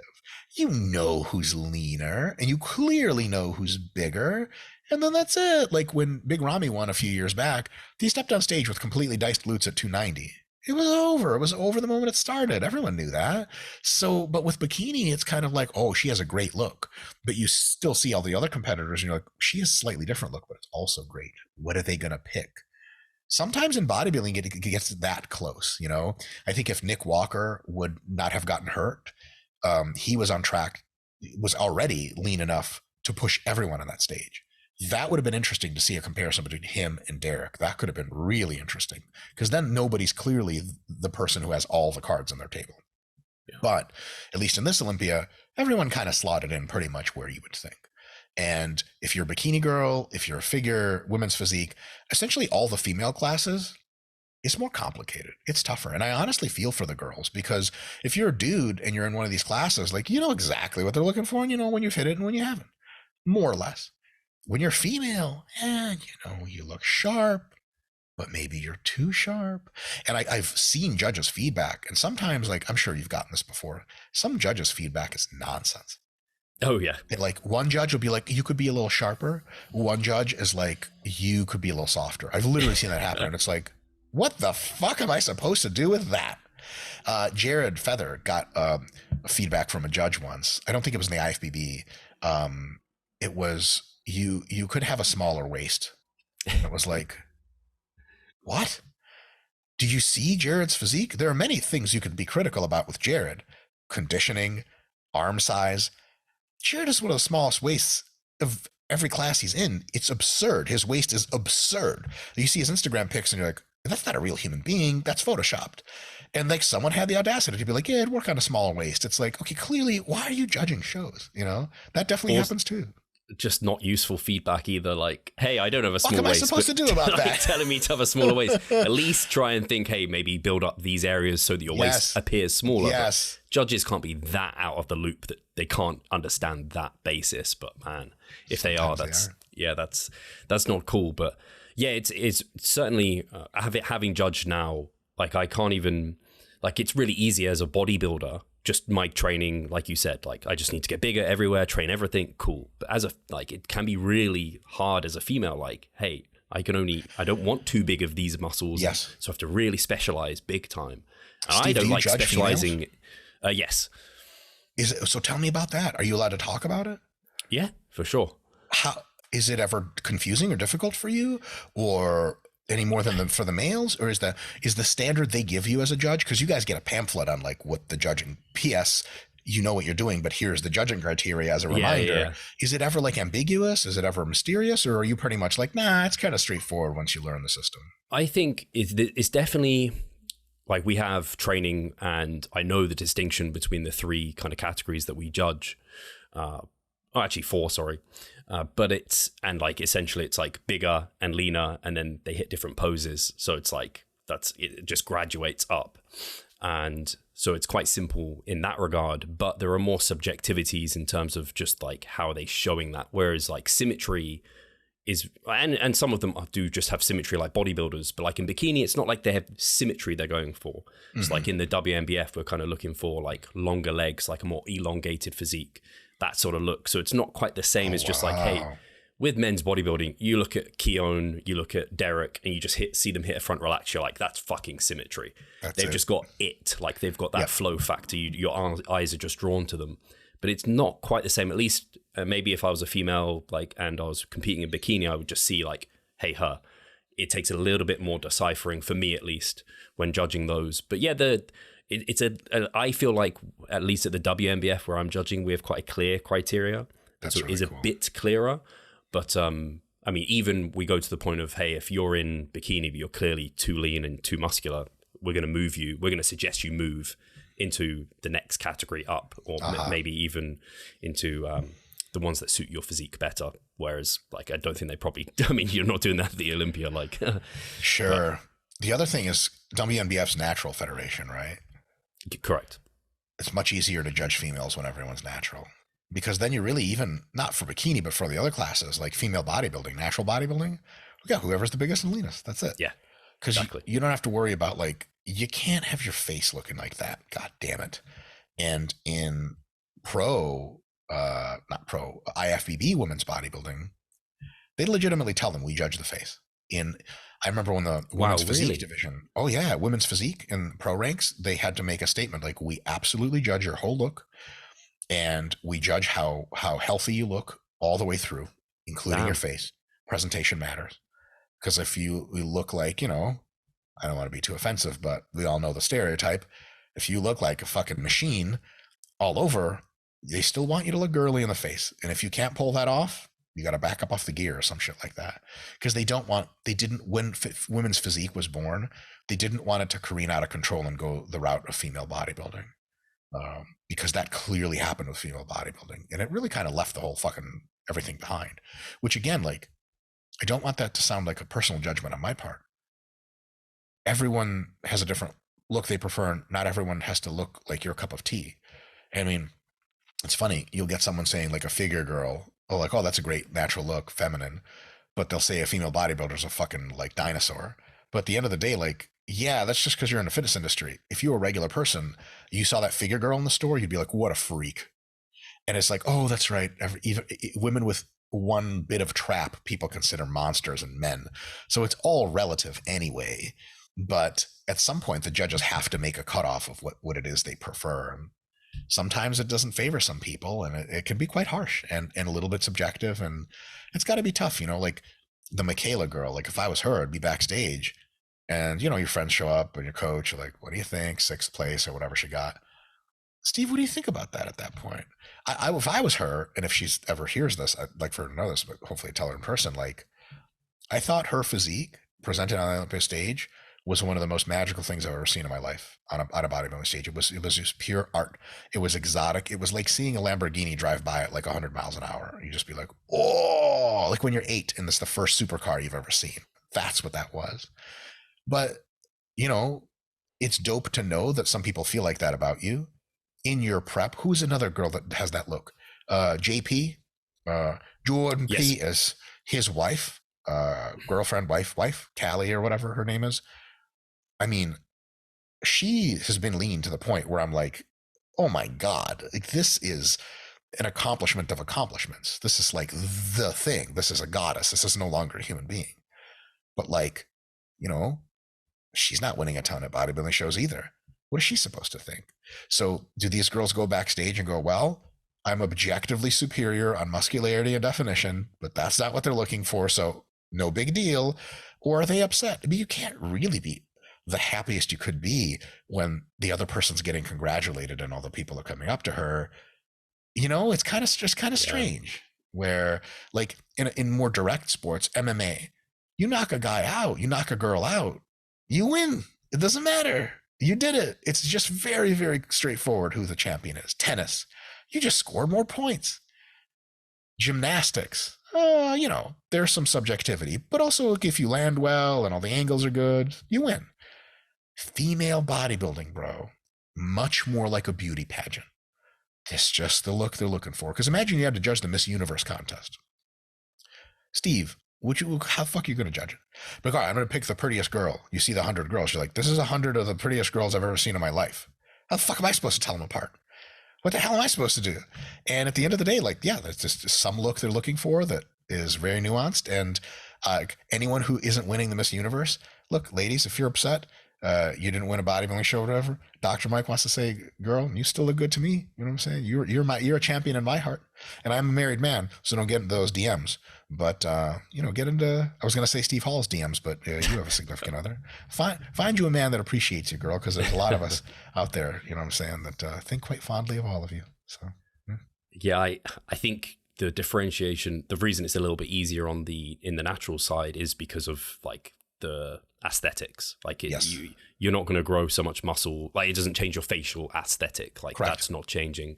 Yep. So even if you're like I said, hey, we as bodybuilders just get as big and as lean as possible, like you can eventually work, like bikini could be entry level for you, and then you move into what we have is like, hey, you could go into figure, which is just a bigger bikini everywhere but still a little bit softer. Then you go into fit body, which is our next category, which is just like, hey, you're similar to figure, but now you're a bit leaner, but not quite as lean as bodybuilding, and it's big. And then you go into bodybuilding. Like, it's like stepwise that way. Interesting. And bikini is judged, it's meant to be judged like on like how everything looks. So it suits like a younger person generally. Like you have some people who maybe they could do masters bikini if you have that category, but if you don't, then you're already at a disadvantage because of just like, hey, skin's a bit looser. Yes, those are the things I don't like about those categories, but I recognize that like that's what bikini is. It's like men's physique. You're not getting 60-year-old guys beating like 20, 30-year-olds with the same muscle. Because the waists look different at that point and stuff. Yeah. And it's a personal thing for me because when I was younger, I was trying to enter a lot of like children's beauty pageants, but I was 24 years old at the time. And they said I had a good overall look, but I had just aged out of the category. They also called the police on me and said I could never come back. That I thought was just cruel. I could see you doing, what's that like? There's like a show called like Child Genius or something where you do like spelling and you have to spell words like backwards and like ridiculous words. I could so see you doing something like thanks, this. Steve. That shit impresses the fuck out of me. I can barely spell at all. I'm like, do I get an autocorrect? They're like, no, idiot, get off the stage. All right. What did you think anything to classic? Like, I have just the thought of like, is anyone ever going to beat Chris Bumstead? He's almost created classic in some way for me. It's like his look is just classic to me. It's just like, I don't know how you beat him unless you're him. Chris Bumstead looks like the trophy they give you. And that's tough. That's tough to contend with. Will anyone ever beat Chris Bumstead? It's not clear how long Chris Bumstead's interested in hanging around. It's not clear how his physique will change over the ages, though I suspect he's going to be dominant if he'd like for at least a while. I will say is this: never, ever, ever discount someone coming in and taking it all, ever. We all thought that various champions historically were supreme, and then people in more recent history are just better. Big Ramy, one of these past years that he won the Olympia, he was at like 290, 295 on stage, with the aesthetics that you normally see with guys that weigh 230. That look of his, in my opinion, beats every single champion. It beats Ronnie. It beats Phil Heath. It beats everyone. toe to toe, destroys. And if we could bring that look back and teleport it into today, he would have beaten Hottie, he would beat Derek, he'd beat everybody. You can't fuck with 290 with beautiful lines and striated glutes. How do you fuck with that? For every flawless part of Chris Bumstead's physique, there's some guy in Lagos, Nigeria right now picking up his first weight. And in 3 years, he's going to be having an Instagram following of 500,000 people because he's going to look like God reborn. And then he's going to get on the stage and he's going to dust everyone and he's going to have an 8-year reign until some guy from Cameroon is going to show up and beat him. So 2 things to say about that. Number 1, never discount the probability that there's some young kid right now with perfect genetics. I've seen people, I legitimately had an opportunity to train with a guy who ended up just going to dental school and lifts for fun, but never took it more seriously than that, who I would describe as Phil Heath-like genetics. Like all of his muscles, he was white, by the way, just all of his muscles were bubbled the fuck out of their minds.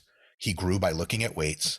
And it was just wild to see him as a real human being, totally lifetime drug-free, 190 pounds with abs at like 5'7", just existed like that. Ate normal people food, didn't want to get too big because his clothes wouldn't fit anymore. You're just like, what the fuck? There's dozens of people like that. A lot of them who've never picked up a weight. I had an opportunity to go on vacation when I was like 20 years old, 21 years old. And I was on vacation with a guy who had, he weighed about 155. He was probably 5'5".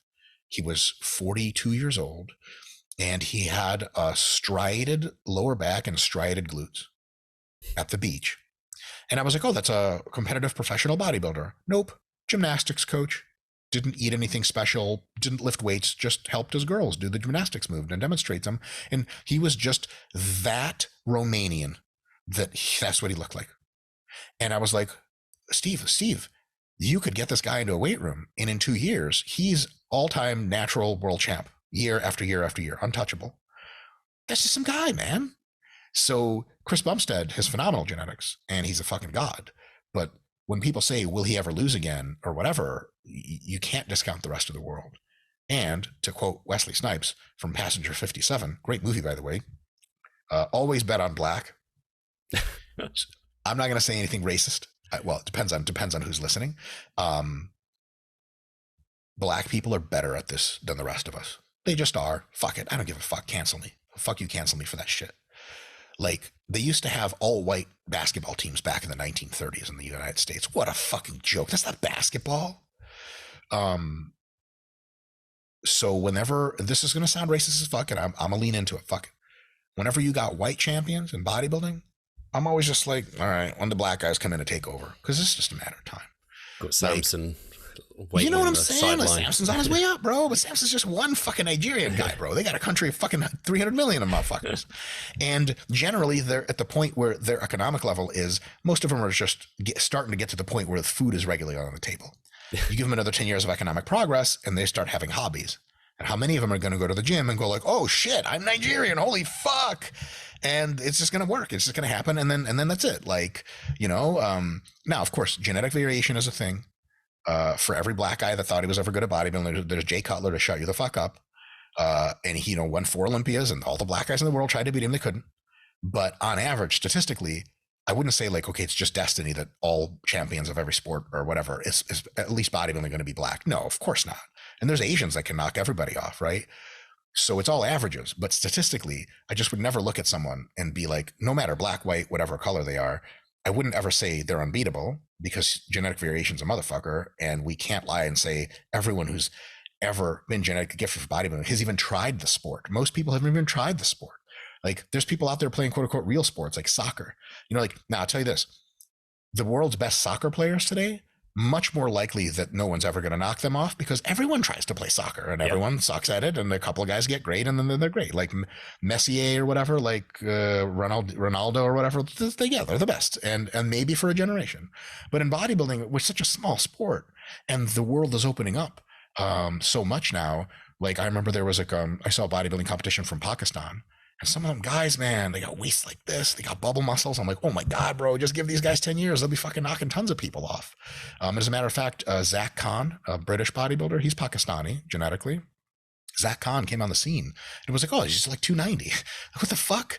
Like, there's guys from all over the world that can knock you off. And, because such a small fraction of Africans literally in Africa participate in bodybuilding, knowing that and knowing what happens to a lot of Africans if you give them weights and nutrition program and the free time to actually do this instead of just like go to work for 8 hours a day and then collapse of exhaustion, because that's the poverty level there. I would never hear it from me being like, that's it, Chris Bumstead undefeated for the next 5 years. Like, I don't know, man. 2 years later, imagine. Well, I got one for you. Imagine this. What the fuck is his name? Terrence Rough Diesel. Imagine Terrence at 5'11". Steve, who's beating him in anything. He could be like win every single Classic Olympia and then decide to do more gear and win every single Open Olympia. In my opinion, Terrence Ruffin has what is essentially a flawless physique. What about, what's his name? Keon. Anytime you think that black people aren't superior at bodybuilding, you explain fucking Keon to me. Now, the retort to that is Derek Lunsford essentially has the same genetics, right? Same shape, etc. But Keon, there's something magical about Keon's physique. And now that he's Mr. Olympia, like, imagine, because Keon's 5'5", bro. Do you think there's one Keon in Africa that's 5'10"? Yeah, I'd say so. I'd say there might be 10 of them. Imagine when they hit the fucking stage. You're going to be like, oh shit. There's levels to this. And I would never discount that. So that's my very long-winded way of saying, like, you know what I'm saying? Black people exist. So anytime you got a white champion thinking he's going to be undefeated forever, I would take that bet. We'll get some fiery comments about that for sure, but it's just fucking true, you know? I think that kind of evolves my thought behind the people that are like biting at him, like Raymond and yours. I'm saying their names probably wrong, but that's roughly right. Yeah, whatever. Urs, yeah, I don't know how the Germans say it. I just don't see them surpassing Chris at his best if he's maintaining this just Correct. Because of that look. But it's to your point, someone else coming in, Terrence Ruffin at 5'11", for sure. Like, I think that's what hurts Terrence, isn't it? It's the height. That's it. It's hard to compare him in and amongst the people who are much taller. People will say like, oh man, Terrence got robbed, blah, blah, blah. They say it every year because they see Instagram pictures of him by himself and he's the perfect man. And he is. But like, bro, he's 5'5". Like, you see him next to Chris and you're like, he's great. But especially on stage, and I mean this with all fucking due respect because I ain't shit compared to Terrence, he just looks small. But he weighs 176 fucking pounds, Steve. How the fuck is he supposed to look big? Now, I met him in real life at least once. Close to my stage weight, actually. Right, exactly. Which is kind of wacky. I'm much taller. Right. So I met him once in real life and he was like off cycle or whatever. And I looked at his muscles and I'm like, I can look over his hairline. Like, I'm tall compared to him. And I looked at his muscles and I talked to him up. He weighed like 180 at the time and I weighed like 240. And I was like, this man looks bigger than me and he weighs 180. How the fuck is this possible? But I'm not Cbum. And nobody looks bigger than Cbum because he's fucking bigger than everybody else. And he has that crazy shoulder structure, which, you know, what's his name? Dino, whatever, the second place guy. If you look at that guy, and I'm a huge fan, I follow his Instagram posts, by himself in a hotel room, you're like, this is not beatable. He stands next to Cbum and you're like, very well. There's clearly one champion. So there's, you know, but then again, some guy could come through and voila. I do happen to think that Brandon Hendrickson, do you know who that is? He's like second. He's won the Olympia before in physique, men's physique. Yes, I do. This past year. I think that if he just decided to compete in classic physique, he could fucking smash. Because he's got like the ultimate black eye bubble muscles and that's good. Like he's already had he turns around and hits like, man, it's so funny. The men's physique guys want to hit the bodybuilding poses and sometimes in their transitions they will. And I just like, let him hit it. He did like the Christmas tree shit. And I was like, fuck, his Christmas tree goes up to his fucking neck. And I'm like, I want to see that guy in a fucking classic stage. God damn it. Because anytime you get too cocky about classic, you always see the men's physique guys and they're like wider shoulder structure, smaller waists. And all of them have decently sized legs too. And they're like even more aesthetic. And you're like, what would happen if that guy just transferred divisions? That you could potentially Cbum could get knocked off. I don't know by who. And it all sounds like I'm shitting on Cbum. Again, when you said this earlier, Cbum is a generational physique. You put Cbum next to Arnold and you have AI retouch their pictures such that it looks like the same era. I don't know who looks like the guy who started bodybuilding it might be Cbum. Cbum might be able to win every single Olympia up through Lee Haney. That's how universally unbelievable his look is. Also, to his immense credit, his posing is flawless. There's not a single pose I've ever seen that he hits where I'm like, I could have hit that better. And I suck at posing. Ronnie Coleman, the king, no critiques. But Ronnie's posing was like, everyone knew. It was like, Ronnie, and his mobility issues or whatever, / he was just Ronnie. Cbum, his posing is like the culmination of professional. Like me, I'm jacked, I can get lean. My posing fucking sucks. And also, like, it's competent generally, but it's not beautiful. There's not like a crispness there. Cbum, man, it's something else. And some of the guys like Dino, he's great. His posing is good, but there's a difference between good posing and Cbum posing. And when Cbum hits that fucking lat spread, you're like, trophy, next. And he gets fucking shredded. He gets striated glutes, and that's it. Like, and genetically, his waist is small, but there's guys on the stage that have smaller waists. He does the Arnold style posing, true posing, where the way he hits his poses, you're like, looks like he has the smallest waist to me. And, Arnold said bodybuilding's an illusion or whatever. To some extent, that's true. Cbum is the professional athlete. He does exactly what he's supposed to, better than you're supposed to do it. Like, we thought we knew what basketball was like until Jordan played the game. And we're like, oh, just kidding. There's a new standard.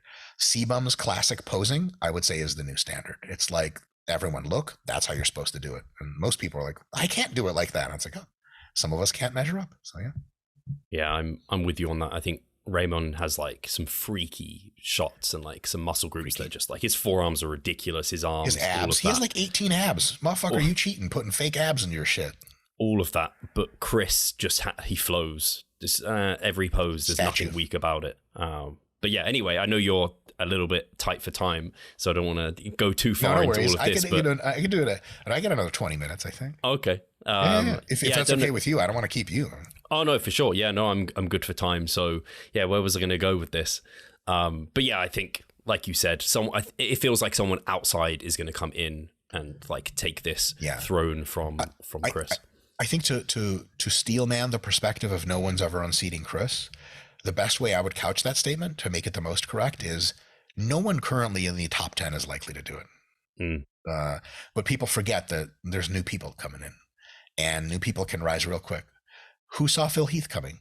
Phil Heath won his first show, then he turned pro at his first pro qualifier, and I believe he skipped an Olympia year, and then he took second place. So all the guys that took 5th and 4th, etc., saw themselves rightfully as like, next year I'll take 2nd and 1st maybe. They didn't, because some new guy came in and fucking upset the whole apple cart. That happens, and it happens quite regularly. So people get this whole thing of like, you earn your keep, you pay your dues, and you work up the ranks. Like, sure, but also nobody gives a shit. The judges judge you based on how you look. And a lot of accusations about politics and favoritism have merit, but most of them don't. Because at the end of the day, if you show up and you're the best looking guy, you get the nod. Here's an example. There's that Ukrainian kid who lives in Texas, Anton something or other. He's like 19 years old, and he's really popular on social media, and he's like competing in physique very successfully, and he's probably going to be at the Olympia in the next few years. He looks fucking super freaky. He's just some kid from fucking Texas. Who the fuck is that guy? He was like a nobody like 2 years ago, and now he's the fucking man. How many other guys like that are there? How many other guys picking up their first weight set are there right now that in 4 or 5 years are going to be fucking on the Olympia stage? And the answer is a fucking ton, man. And I just wouldn't discount the people who aren't competing. Yeah, no, I think that's really well said. It's actually interesting to note, just because this has been happening. There's some guy, I don't know his last name, but he's Benjamin. I say some guy, like incredible natural bodybuilder. He's just been winning everything. He's 21 years old. It's just like, what the hell? Like, he's not going to be getting any worse in the next 4 years. Exactly. I'll tell you that. Yeah. So I haven't seen him compete before. I haven't heard of him before. And it's just this season, he's won everything he's gone into. So it's just, you get these people that just kind of take you left field. Mike, I have an interesting question for you. I think this might be up your street because it's maybe a bit philosophical. And it's something I'd been thinking about recently just after, just thinking about it. And it's kind of this mentality difference between enhanced bodybuilders versus natural. Not always, like, we're not in camps. This isn't always how people are, but this kind of difference in mindset. And it came because I was reflecting on, as a natural bodybuilder, you can kind of be peaking maybe like even 40, like into your 40s, you could be maintaining that peak look almost. Whereas as an enhanced competitor, it's unlikely you kind of have a shorter time frame of where your peak is, and then maybe you're kind of going a bit more like downhill sooner. I don't know if that's fair to say, but that's kind of my kind of outlook. And I wonder if, because it has that slightly more like short-term mindset involved with going enhanced, whether or not the people that do that have a little bit more of a, like, every little thing matters that little bit more. So like that, go hard or go home. They don't want any set wasted, anything wasted. Whereas as a natural, you realize how slow it is and it's a longer journey. So you kind of have that different framing of the two. And that's why maybe there's, I don't know, some divisions in like characterization of people's mindsets between that. I don't know if that's something, if that makes sense and if it is a fair kind of discussion, and you have any thoughts on it? It's a great question, Steve. I wonder what the difference between, so I wonder a couple of things. First, is it really true that older bodybuilders have more success as naturals than they do as enhanced? I'm not sure. I know of a few examples in which that's definitely the case. Jeff Alberts. I don't know of a ton. Another thing is natural bodybuilding is significantly less competitive than enhanced. Not in absolute terms, but definitely true, but in the number of competitors that are competing. And a lot of times you won't see as clear bias towards optimal age when the competitors are few in number. You'll see more of a bias towards the people doing it the longest, just get the best at it. But as you get more and more people into a sport, the average age of success tends to float into whatever is physiologically optimal. And so, with how many people, let's say marathon running, there is not a shortage of people trying to run marathons. Millions of people do it competitively. And thus, the average age of marathon running wins is really quite tight, and it's quite consistent. And so there's not really a difference between various factors. Whereas in natural bodybuilding, I wonder if it became 10 times more popular, if the older guys would still be winning or peaking as much, versus if maybe you had more young guys that really gave a shit. Times 10, those guys, maybe the average age of winning would be 28 instead of 38 or something like that. Here's another factor. I think this is going to be not politically correct. I do think it has at least some validity. I think not all, but a large fraction of your most talented bodybuilders, when they're drug-free, end up taking drugs later and going into the drug rings, because most people just don't stay in drug-free bodybuilding because it's less popular, objectively less impressive, and makes you less money and gives you less repute in social media and in general. And also, guys especially have a tendency to compete. Well, I'm not going to make it gendered. All high-level competitors have this thing that I've noticed. This thing really separates competitors with a capital C from people doing shows, people who like to win, people who like to have success. Competitors want to go up against the best. And if you're a natural bodybuilder, you simply don't get to go up against the best because all the best guys already start taking drugs. Jared Feather, turned natural pro, won a natural pro show, could absolutely have continued to win natural pro shows. Why isn't he competing? Because he's competing in the fucking drug areas. One of the guys that Jared lost a natural competition to is now also on drugs. That guy was phenomenal. Good enough to beat Jared Feather natural, at least in one show. Where's he? He's gone. He's to the drug side. And so I think part of the reason that you get older folks being better at drug-free bodybuilding has nothing to do with the drugs themselves or how they age you faster or whatever, which also could be a factor. I think a large factor is the guys who have the best genetics, who are younger, who could be the champions, they just leave and go to the not drug-free. And thus the only guys left over are the guys who kept cranking, and they have the most muscle. They're older. They have that quote unquote, I hate the term, muscle maturity. You're just old guy lean, and they're the ones winning more likely at that situation. So that's something I have to say to preface that whole thing. Now, to your point of everything counts, is absolutely a story we could tell ourselves in which that's true. Like, I only have 5 years. I can't keep running trend forever. I better fucking make everything count. On the one hand. On the other hand, you take enough gear, all the stuff that you think matters for natural stuff, meal timing, blah, blah, blah, 41 grams of protein versus 40, this is to be seemingly irrelevant, because all you need to do is put 5 more milligrams of tren into each needle, and then voila, problem solved. So we could also tell the opposite story, and it sounds just as convincing. So in me, one of my kind of quick intellectual shortcuts that I use is, if I can tell myself just as a convincing of a story on one hand as on the other hand, I can no longer have a very strong opinion, right? Like, if you see a video of a serial killer just stabbing an old lady to death, and there's one story in which he's a fucking psycho and Jesus Christ, this is the worst thing I've ever seen. There's another story of like, well, bitch had it coming. Like, I don't know, man, really? An old lady had it? What does she do? And you research it, and it's like, nope, actually, there's only one side. You know what I mean? Like, it's just wrong. And there's really not two sides of the story. But if you can tell yourself a story of, you know, guys who are on steroids because of that shorter time horizon that they might perceive, they can't be as good for as long. They want to take everything really seriously and push it as hard as possible. We can also tell an equally convincing story, in my mind, maybe not in yours, Steve, maybe you could retort to this, of, well, the drug guys don't have to worry about all the nitty gritty because it's natural. If you want to gain your 1 pound of muscle per year, you better do everything right. Whereas a drug guy, you can do a lot of stuff wrong and just go to 10 units of growth hormone where you used to take 6, and all of a sudden, voila, you got 5 more pounds of muscle or 10 more pounds of muscle. So what do you think about that, Steve? What do you think about the two stories that sound equally likely? Does that give you pause? No, I think that's actually really, really fair, because I think there is that type of natural who's like, again, they're taking every supplement under the sun just in case it possibly does natural, something. Right? Like, exactly. Here's the pills I take every day. Oh, very weird. So, okay. I think that's, and then again, you definitely have that enhanced individual who's just like, they're just chill about it. They're just the little things. They're like, hey, I can just, like, they know their drugs are doing a lot for them. They can rely on those maybe a bit more. And you have that, again, the natural who's like, oh, I can't rely on this, so I must nail all these variables. So actually, I think that's a really fair statement. And I don't think it is as sided as I thought. And then maybe it's just different individuals in each side.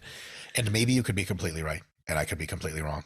It's just one of these things where I'm really quite 50-50 about it. I just wanted to bring another perspective to see, like, well, maybe it is that way, but maybe it's the other way. Another quick few things. I think this is very important to say, and I've definitely rediscovered this, maybe discovered it for the first time. I was intellectually aware of it, but I didn't think it mattered all that much. Worrying about the nitty gritty is good because the nitty gritty can add up. Little tiny details, a few percent here, a few percent there, makes you better. Totally. But the act of worrying and the act of being very organized and very concerned, it also literally secretes cortisol. And cortisol is catabolic. It burns muscle tissue, and it puts you in a position where you're now less cortisol, you build back more fat tissue. It increases your fatigue radically. And this fatigue you don't get back. It disturbs your sleep. It fucks up your training. Being neurotic is incompatible with being the best athlete that you could be. Straight up. And I think a lot of people who are neurotic, you know, it's all a spectrum. More neurotic, more detail oriented, more look, okay, is this 41 grams of protein or 40? I better get 41 because otherwise it's divide by 3 and I got to get my amino acids. How much leucine is in this? Those people are correct for trying to be detail oriented, but because their desire to be detail oriented and the drive for that comes with a concomitant nervousness and cortisol secretion and a huge consumption of their bandwidth where they could otherwise be relaxing, they're making a trade-off that is in the negative in almost all cases. And these types of folks really get mind blown when they meet bodybuilders much better than themselves that just don't give as much of a shit. And they think, if this guy was as neurotic as me with his genetics, he'd be better. Nope. It's certainly true to say if the guy like doesn't even count protein at all or misses meals and workouts, but that general air of athletic chill, you talk to most champion athletes, they're just kind of chill. And they do a good job at training. They don't overthink it. And that overthinking is what gets you fucked up. On my last show prep, I was like in a cortisol bath 24/7. I was like, other people can cut 1,000 calories from their diet. I can cut 1,500. Other people have to take a break from their career. I can make 5 new digital products. During my last prep, we launched the hypertrophy app. Amazing decision on my end. $1 million decision. But also like I work like essentially like, I don't know, 80 hours a week if you count it all up. And I was like, no, I can do this because I'm me. I'm Dr. Mike. I can do it all. I'm a goddamn warrior, fucking Jew brain, etc. But like, all that seriousness, all that focus, all that meticulousness means I don't really relax all that much. And it means my physique looks like fucking shit. And so I had this ethos of push and push harder and train even harder. And the guys that say you got to fucking train hard, to paraphrase Broderick Chavez, these are the kind of people that also have trouble putting down their PlayStation controller for more than a few hours a day to get to the gym. So they have to tell themselves all sorts of stories about how hard they're working. So in my view, that neuroticism and that attention to detail and that specificity is something, drugs or not, most champions do not have to their credit. So what I've been trying to do lately in my preps, in my training, and so far I'm like 5 weeks out from a peak, test peak. No shows in mid-December, but I'm getting some good pictures taken. I'm already on track to absolutely blow away any version of my physique that I've ever put in front of a camera before by a mile. And one of the ways I'm doing it is I'm just trying to be more chill about it, man. Like I do more leisure time, and as prep gets more intense, I do less work. And because me looking good and taking good pictures is a part of the brand, it's helpful to RP. It is at work in a certain sense, but I'm trying to be like much more relaxed and much less psychotic and neurotic in my own head. And that helps less cortisol and helps me do better. Worrying about shit is the last thing you should be doing, especially in peak week. Oh, baby, did you get my rice cakes? Oh, fuck, these have a gram of sodium. I told you to get the sodium-free ones. That kind of stuff does not fly. You're going to look like shit. It's easy to be the champ because when you're the champ, you know you're going to win. And you're just relaxed. The best show I ever had, 2021, I don't know how this happened, but I was just really chill about it. I took like 5 naps the day before in the hotel room. I just didn't give a fuck. And I stepped on stage and I took second in the super heavies. I was like, oh my God, this is amazing. My last show, I was nervous the entire time for reasons absolutely unrelated to the show. Just tons of stress. I looked like fucking dog shit. Fucking 10 pounds of water underneath the skin. And how do you get rid of 10 pounds of water if you're stressed the whole fucking time? So the idea that you should be someone who tries to leave it all in the gym, tries to really make everything count, is the wrong idea. You have to do a great job checking in all the major boxes. And to quote Jared Feather, do not concern yourself over the little things. The problem is Jared Feather and I are both fucking hypocrites because we tell all of our clients and people we consult, you got to chill, you just got to do the basics, but you got to not smash the deficit like crazy. You got to manage your fatigue, you got to sleep. But what does Jared do? He smashes crazy deficits. He trains harder than hard, beyond, doesn't deload as often as he should, travels around the country helping his people that he coaches, sleeps on couches all the fucking time, doesn't get as good sleep as he should. And then what? We all know Jared's competitive history is just not that great recently. This is not a fucking mystery. So, you know, you meet athletes that are really amazing and you're like, oh my God, this person like doesn't even have any insights for me. He's just like, doesn't really care all that much. That's the fucking ticket. So the balance there is to give a shit to do enough good stuff. Having a coach is great because the coach just tells you what to do. You don't have to think about it. You just do what the coach says. And then when you're not, you just play PlayStation and fucking masturbate and go to sleep at 9 at night and wake up at 11. But, you know, I'm exaggerating. That sleep interval is quite insane, but you know what I mean? Like, just be easy, bro. Train hard. And then the rest of your day be easy as fuck. Get your meals in. Don't worry about shit. Get your steps. You're good. That is a champion mentality. I think that wins a lot more shows than being meticulous and concerned. But to actually answer your question, lastly, my best hypothesis as to why drug guys tend to talk about pushing it hard and going crazy in training, it's purely an artifact of having higher androgen levels. When you have a lot of androgens in your blood interacting with your brain, at least to me, I think about war all the time. Not on purpose, it just happens. Like, you know, I guess this isn't really a secret anymore. I just started Tren 3 days ago. I'm currently on Tren. Ta-da! The way that I relate to my own ability to feel my swag, to feel my strength is different. Like, this is something, it's like a mental test I do for preparedness. This is going to be fucking hilarious. People are going to be, this is the dumbest shit I've ever heard. It is probably the stupidest thing I'll ever say. Ever. I can top it. I can always say something dumber. I imagine myself to have Dragon Ball Z powers. I'll just like stand in the room and imagine. And I'll imagine myself like eye lasering, just fucking lasers coming out of my eyes, right? And I pretend I can do it. And I want to see like, what is my brain's first rendering of how that would feel and how that would look?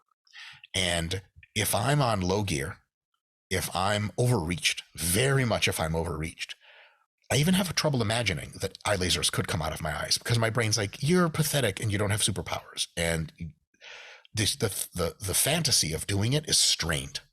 And then when I get the fantasy going, it's like, but then I think if it hit the wall, what would happen? It would just kind of burn a few holes and it was, and then that's it. My eyes get tired. When I'm on tren, or just higher doses of anything, but especially the really androgenic compounds, if I run that fantasy of what would eye lasers look like, the first thing that comes to mind is, first of all, I can eye laser for all of history. And also the eye lasers are each 4 foot in diameter, and it sucks the rest of my house and my neighborhood away and destroys the entire moon. That's how I feel. You take that to the gym, you look at weights when you're on androgens differently.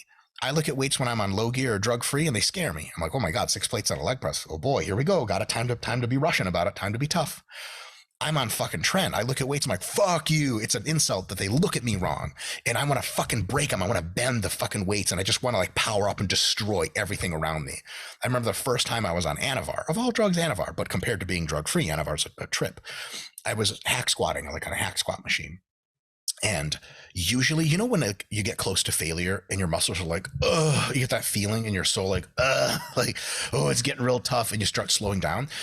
When I got that feeling on VAR for the first time, I was met with another feeling. It was the first time in my life I'd experienced that feeling of like, no. And it just kept going, and I just kept moving the weight, and I was like, what the fuck was that? What was that? I got upset that the weights were pushing back against me, and I got 4 more reps, way more than I've ever done. And the feelings, even my muscles felt more strained. I was like, this is how people get hurt on drugs. That's the first time I realized that. The muscles like this contractility you just don't feel as natural. That physiology, that psychology is by far the biggest reason that guys, when they're on drugs, are like, I'm fucking leaving it all in the gym, failure and everything, because that's how you feel. RIR is the fucking lamest thing in the world when you're on a ton of gear. And you're a science guy like me, you do it anyway because you're trying to, plan shit. But boy, oh boy, when you're on a lot of gear, you just want to bend shit. You want to turn every bar into a fucking cambered bar. And then if you're not a person who's thinking a whole lot about training, which might be a good thing because you don't stress about it much, you just go. And then you espouse that, it feels natural to say, I want it all on the fucking table. Whereas if you're drug free, you're more likely to be like, training is hard, I love it, but it's nuanced and I don't always want to push. When you're on off drugs, the only thing you feel is like, let's break shit. And I think that's why it's not an intellectual thing about like, well, I know that I'm on drugs and I know we only have a certain time horizon and I better push. Maybe that's true. But at least 90% of the whole thing is like, you push fucking tren into your bloodstream. About 2 hours later, you're like, I wonder if I could run into a car and just run right through it. That's the first thought that'll come to your head. You're like, oh, I see why guys go really hard in the gym. So that's my personal opinion. Maybe it's entirely wacky and wrong, but certainly that's how I feel about it. You talk to a lot of other guys on drugs. I guarantee you a lot of people who run gear, if they're in your comments, will be like, yep, day 3 on fucking Trestolone. I was like, I'm not safe for public consumption. I should just train by myself. That will lead you to go really fucking hard. I'm imagining on a very small scale that it's like being drug free, but like in an extended deficit versus like, hey, you're post deload in a surplus. Like that's to exactly some degree it. I know the difference of like that feeling, but a larger feeling. In a deficit you feel deflated and defeated, but you still grind. When you're pumped up full of carbs week after your show, you're like, let's get this shit, and the weights start feeling heavy, you're like, fuck that. 100%, but like multiplied by an order of magnitude or something. Sounds quite appealing in some way, but I can actually see it being really, even as someone who is an ambitious natural who's trying to grow as much muscle as possible, RAR sometimes can be something that you're like, I just want to go hard, whatever. Like you have that feeling. I can imagine it being 10 times harder when you actually have that sensation behind you where you're like, fuck, I actually have to really hold back. I remember Nick Shaw and I were at the 2013 Mr. Olympia, and we were randomly in an elevator between like the prejudging and night show with Phil Heath. He was going up to his room, and Nick's like, look who it is. And I looked, and we were like, oh, Phil, we don't mean to bother you, but like, you're the man. And he's like, he turned, he looked at us, and I swear to God, he could have eye lasered us both. It was the most intense look I've ever seen on anyone's eyes. It was like, when you're on enough halo, like that's what you look like. And I remember being like, oh, okay, he's on a lot of shit right now. And he shook both of our hands and he was like, thanks. And he turned and just looked straight into the elevator doors. And I was like, run. Nick's like, the elevator doors are closed. We're like, he's going to kill us. He didn't kill us. But it was like that level of intensity in someone's eyes. I was like, first of all, champion mentality. But second of all, like, halotestin's a real drug.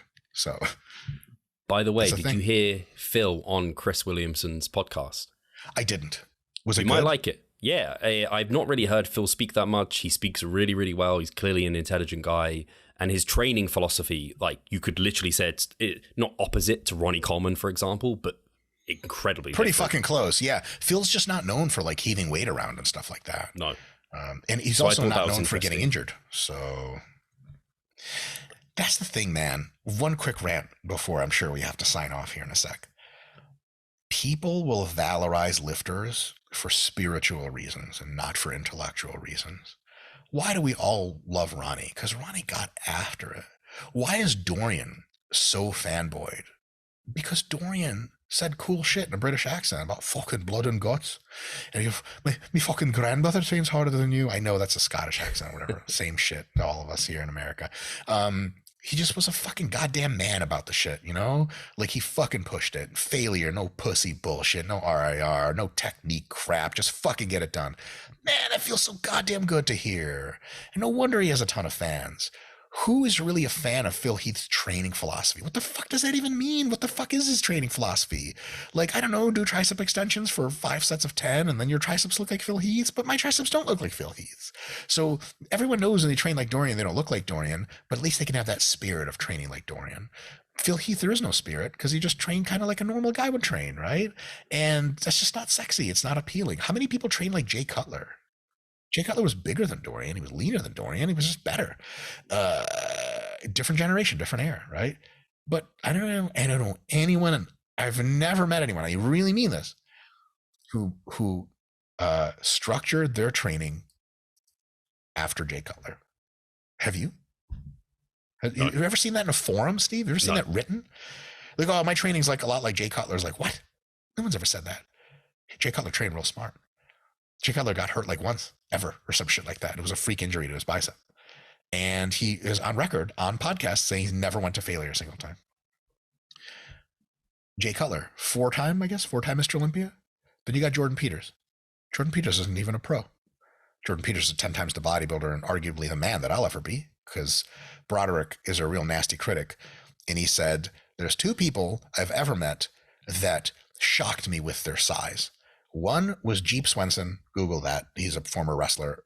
He was like 6'4", 400 lean, which is just total nonsense. And he said the other person is Jordan Peters. So I met him in real life and I was like, what the fuck? Because you think about it, Jordan Peters is 5'6", he's my height, except he's like a lean 300. So you're like, what? Like, I actually have no idea how Jordan Peters wipes his ass. No offense. I just have no idea how he does it. The mechanics of it don't make sense to me.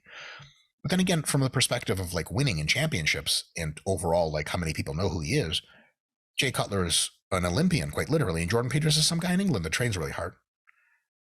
Jordan Peters is 10 times the following for his training, 50 times, 100 times, infinite times the following for his training. I know dozens of people that train like JP because he's a fucking warrior, because he fucking gets after it. He lifts dummy weights for dummy reps with fucking dummy failure, like just straight up nonsense shit, like unbelievably impressive.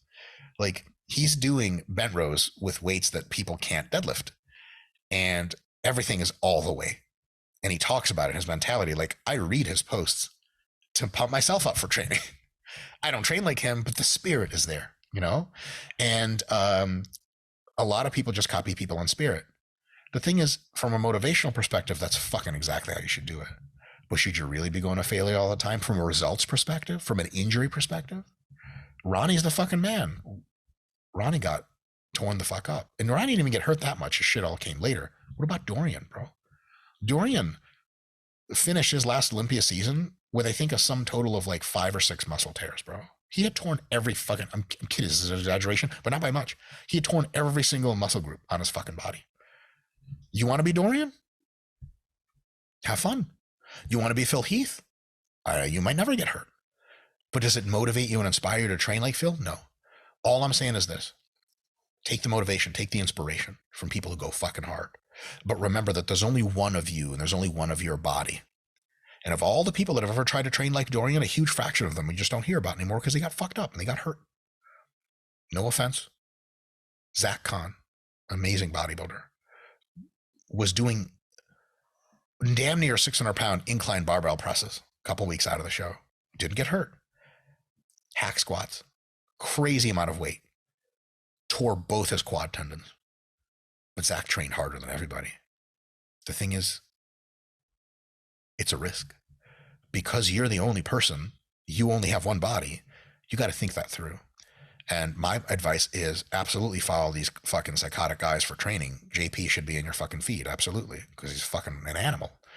But maybe stop a rep short of failure. Maybe slow down the eccentric a little bit. Maybe take that pause. Because if you get hurt, there's nobody to replace you.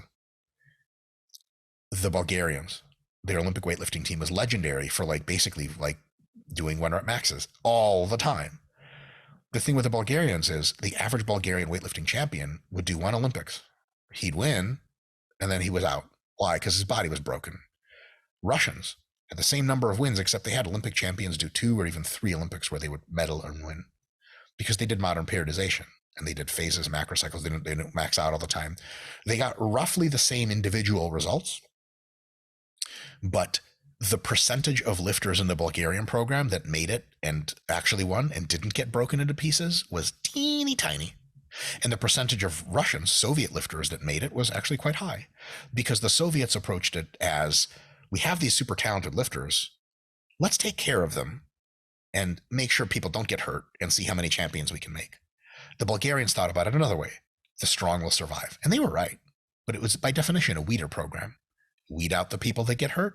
The people that are fucking strong enough not to get hurt, 1 rep maxing all the time, they're going to be your champions by definition.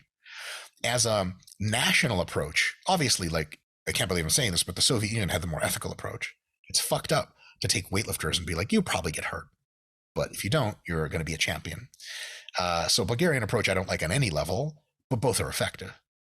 And a lot of people in the United States, especially about 10 years ago in the weightlifting community, really started learning about the Bulgarian approach, and a bunch of them tried it.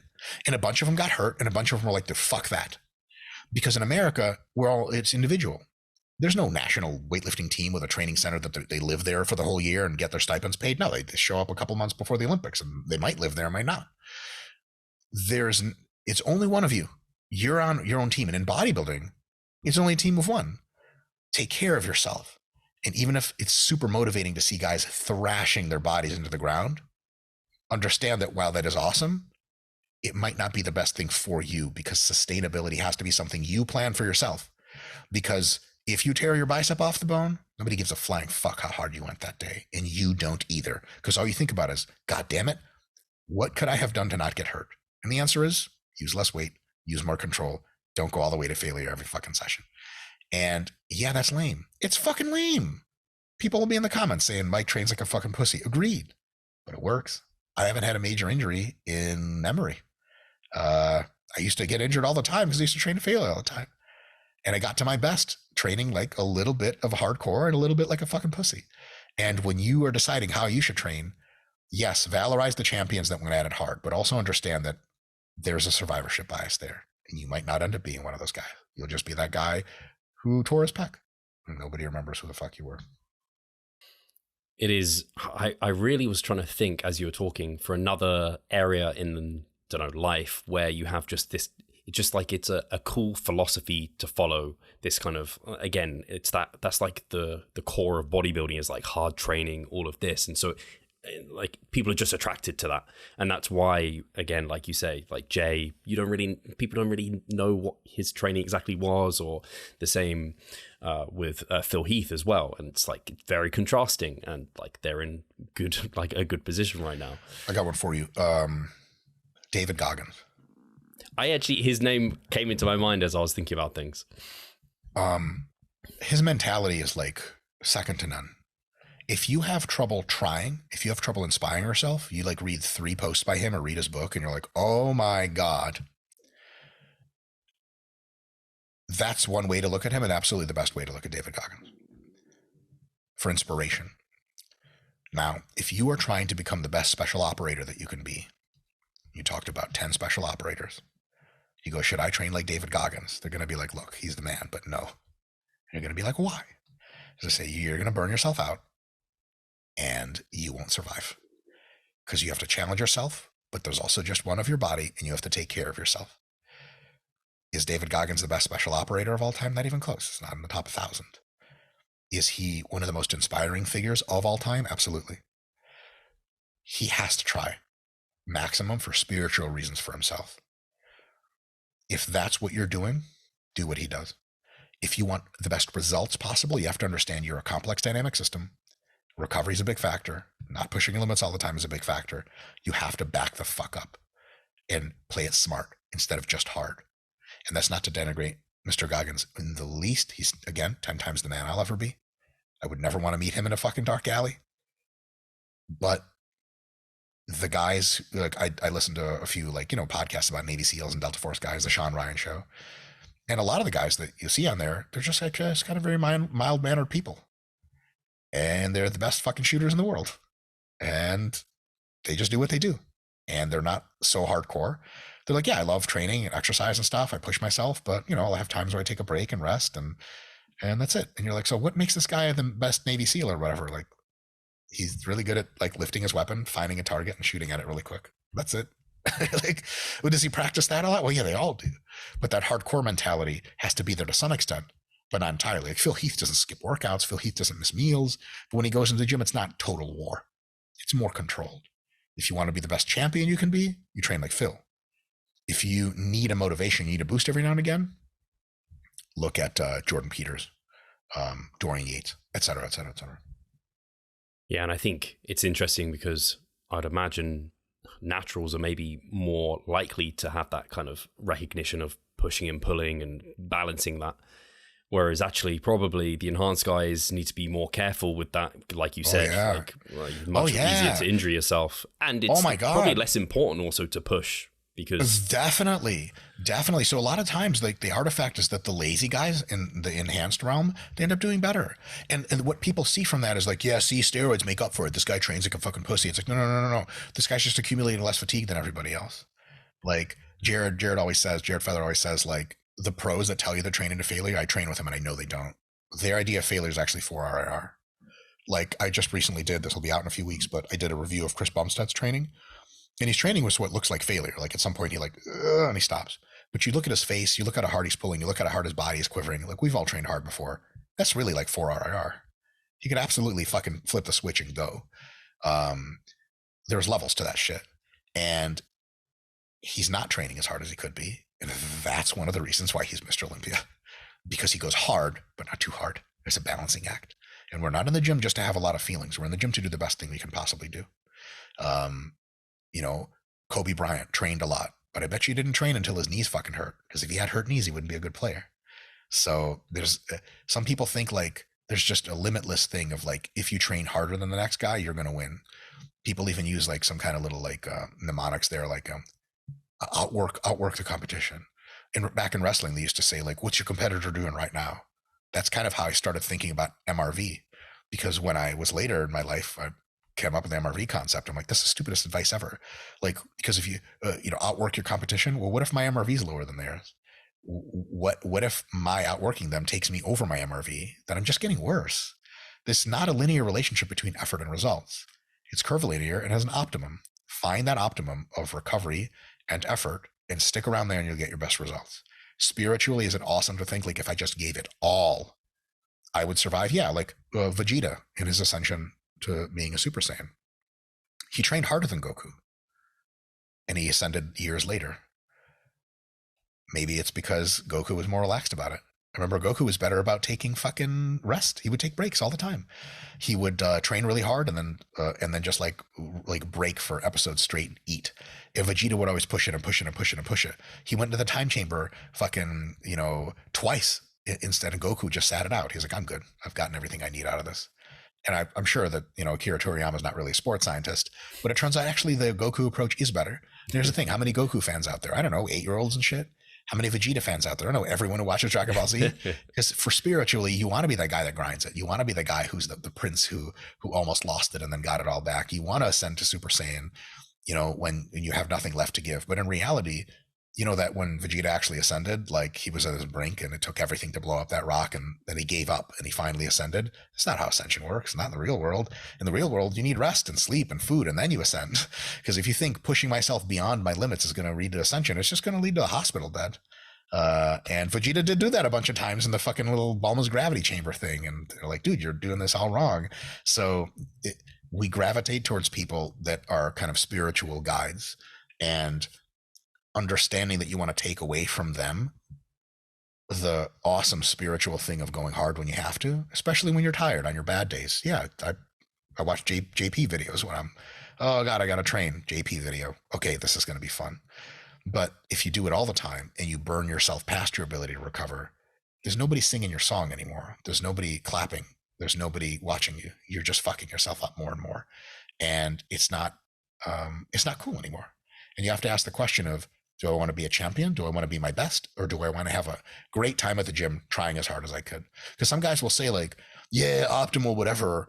I don't ever want to fuck bother with that because I just fuck want to train to failure because I love it. Dope. You take sixth at your next show. You can tell everyone you love training to failure. And that's why you took sixth and not second or first.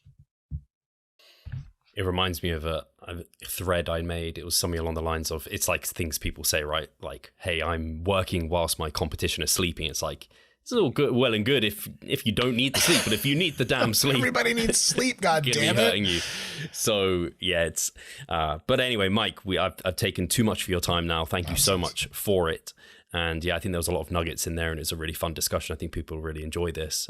As always, I mean, people already be subscribed to your YouTube channel, I should expect. But have you got anything in the pipeline? Anything you want to let people know about? The RP Hypertrophy app is always getting better. We have a couple of updates in the next month. We're going to be releasing more programs built into the app, so that instead of building your own program, you can have templates to start from that you can just click and go and the program is instantly built, or you can modify them. But we're putting a lot of programs in there, like a lot, and you're going to find something that's right up your alley. Body part emphasis, shoulders and arms emphasis, there's back emphasis, chest emphasis, glutes and abs emphasis, legs emphasis, upper body, all the different days of the week, 2, 3, 4, 5, 6. We're going to be putting some programs in there at some point that are 2-a-day programs, really advanced stuff. So if you haven't checked out the RP Hypertrophy app, go to any one of my YouTube videos, and the link in the description is probably going to be the RP Hypertrophy app link right away. And for folks asking, when is it going to be available in Europe? It's a progressive web app. It works off of any browser. And if you just hit download to home screen, it functions almost exactly like any app on your phone. So it's available in every single country on earth. Well, I don't know, like it might be illegal in Afghanistan or some shit like that, but you probably have different concerns if you're in Afghanistan than bodybuilding. Yes. Yeah, no, awesome. I'll make sure that, I'll have all your links, kind of Instagram, YouTube, the RP app, it'll all be there. And yeah, again, thank you so much. And thank you guys for tuning in. We'll talk to you soon. All right.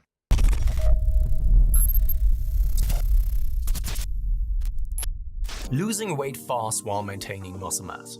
Sounds too good to be true, doesn't it? It isn't though. It's reality, and we know how to do it, and we will help you achieve this. The Minicut Movement is an 8-week fat loss program to make you lose a huge chunk of fat while maintaining muscle mass at the same time. We will support you from the beginning to the end so that you see the results you would like to and come out of it much stronger. You'll receive a fully automated spreadsheet that is based on your nutritional needs. You can choose between 6 different male and female training templates. Over 30 videos will guide you through each and every single step of the Minicut so that you're getting the most out of your journey and that you always know what to do. But the best thing is that you can start whenever you want. The Minicut Movement is open 24/7.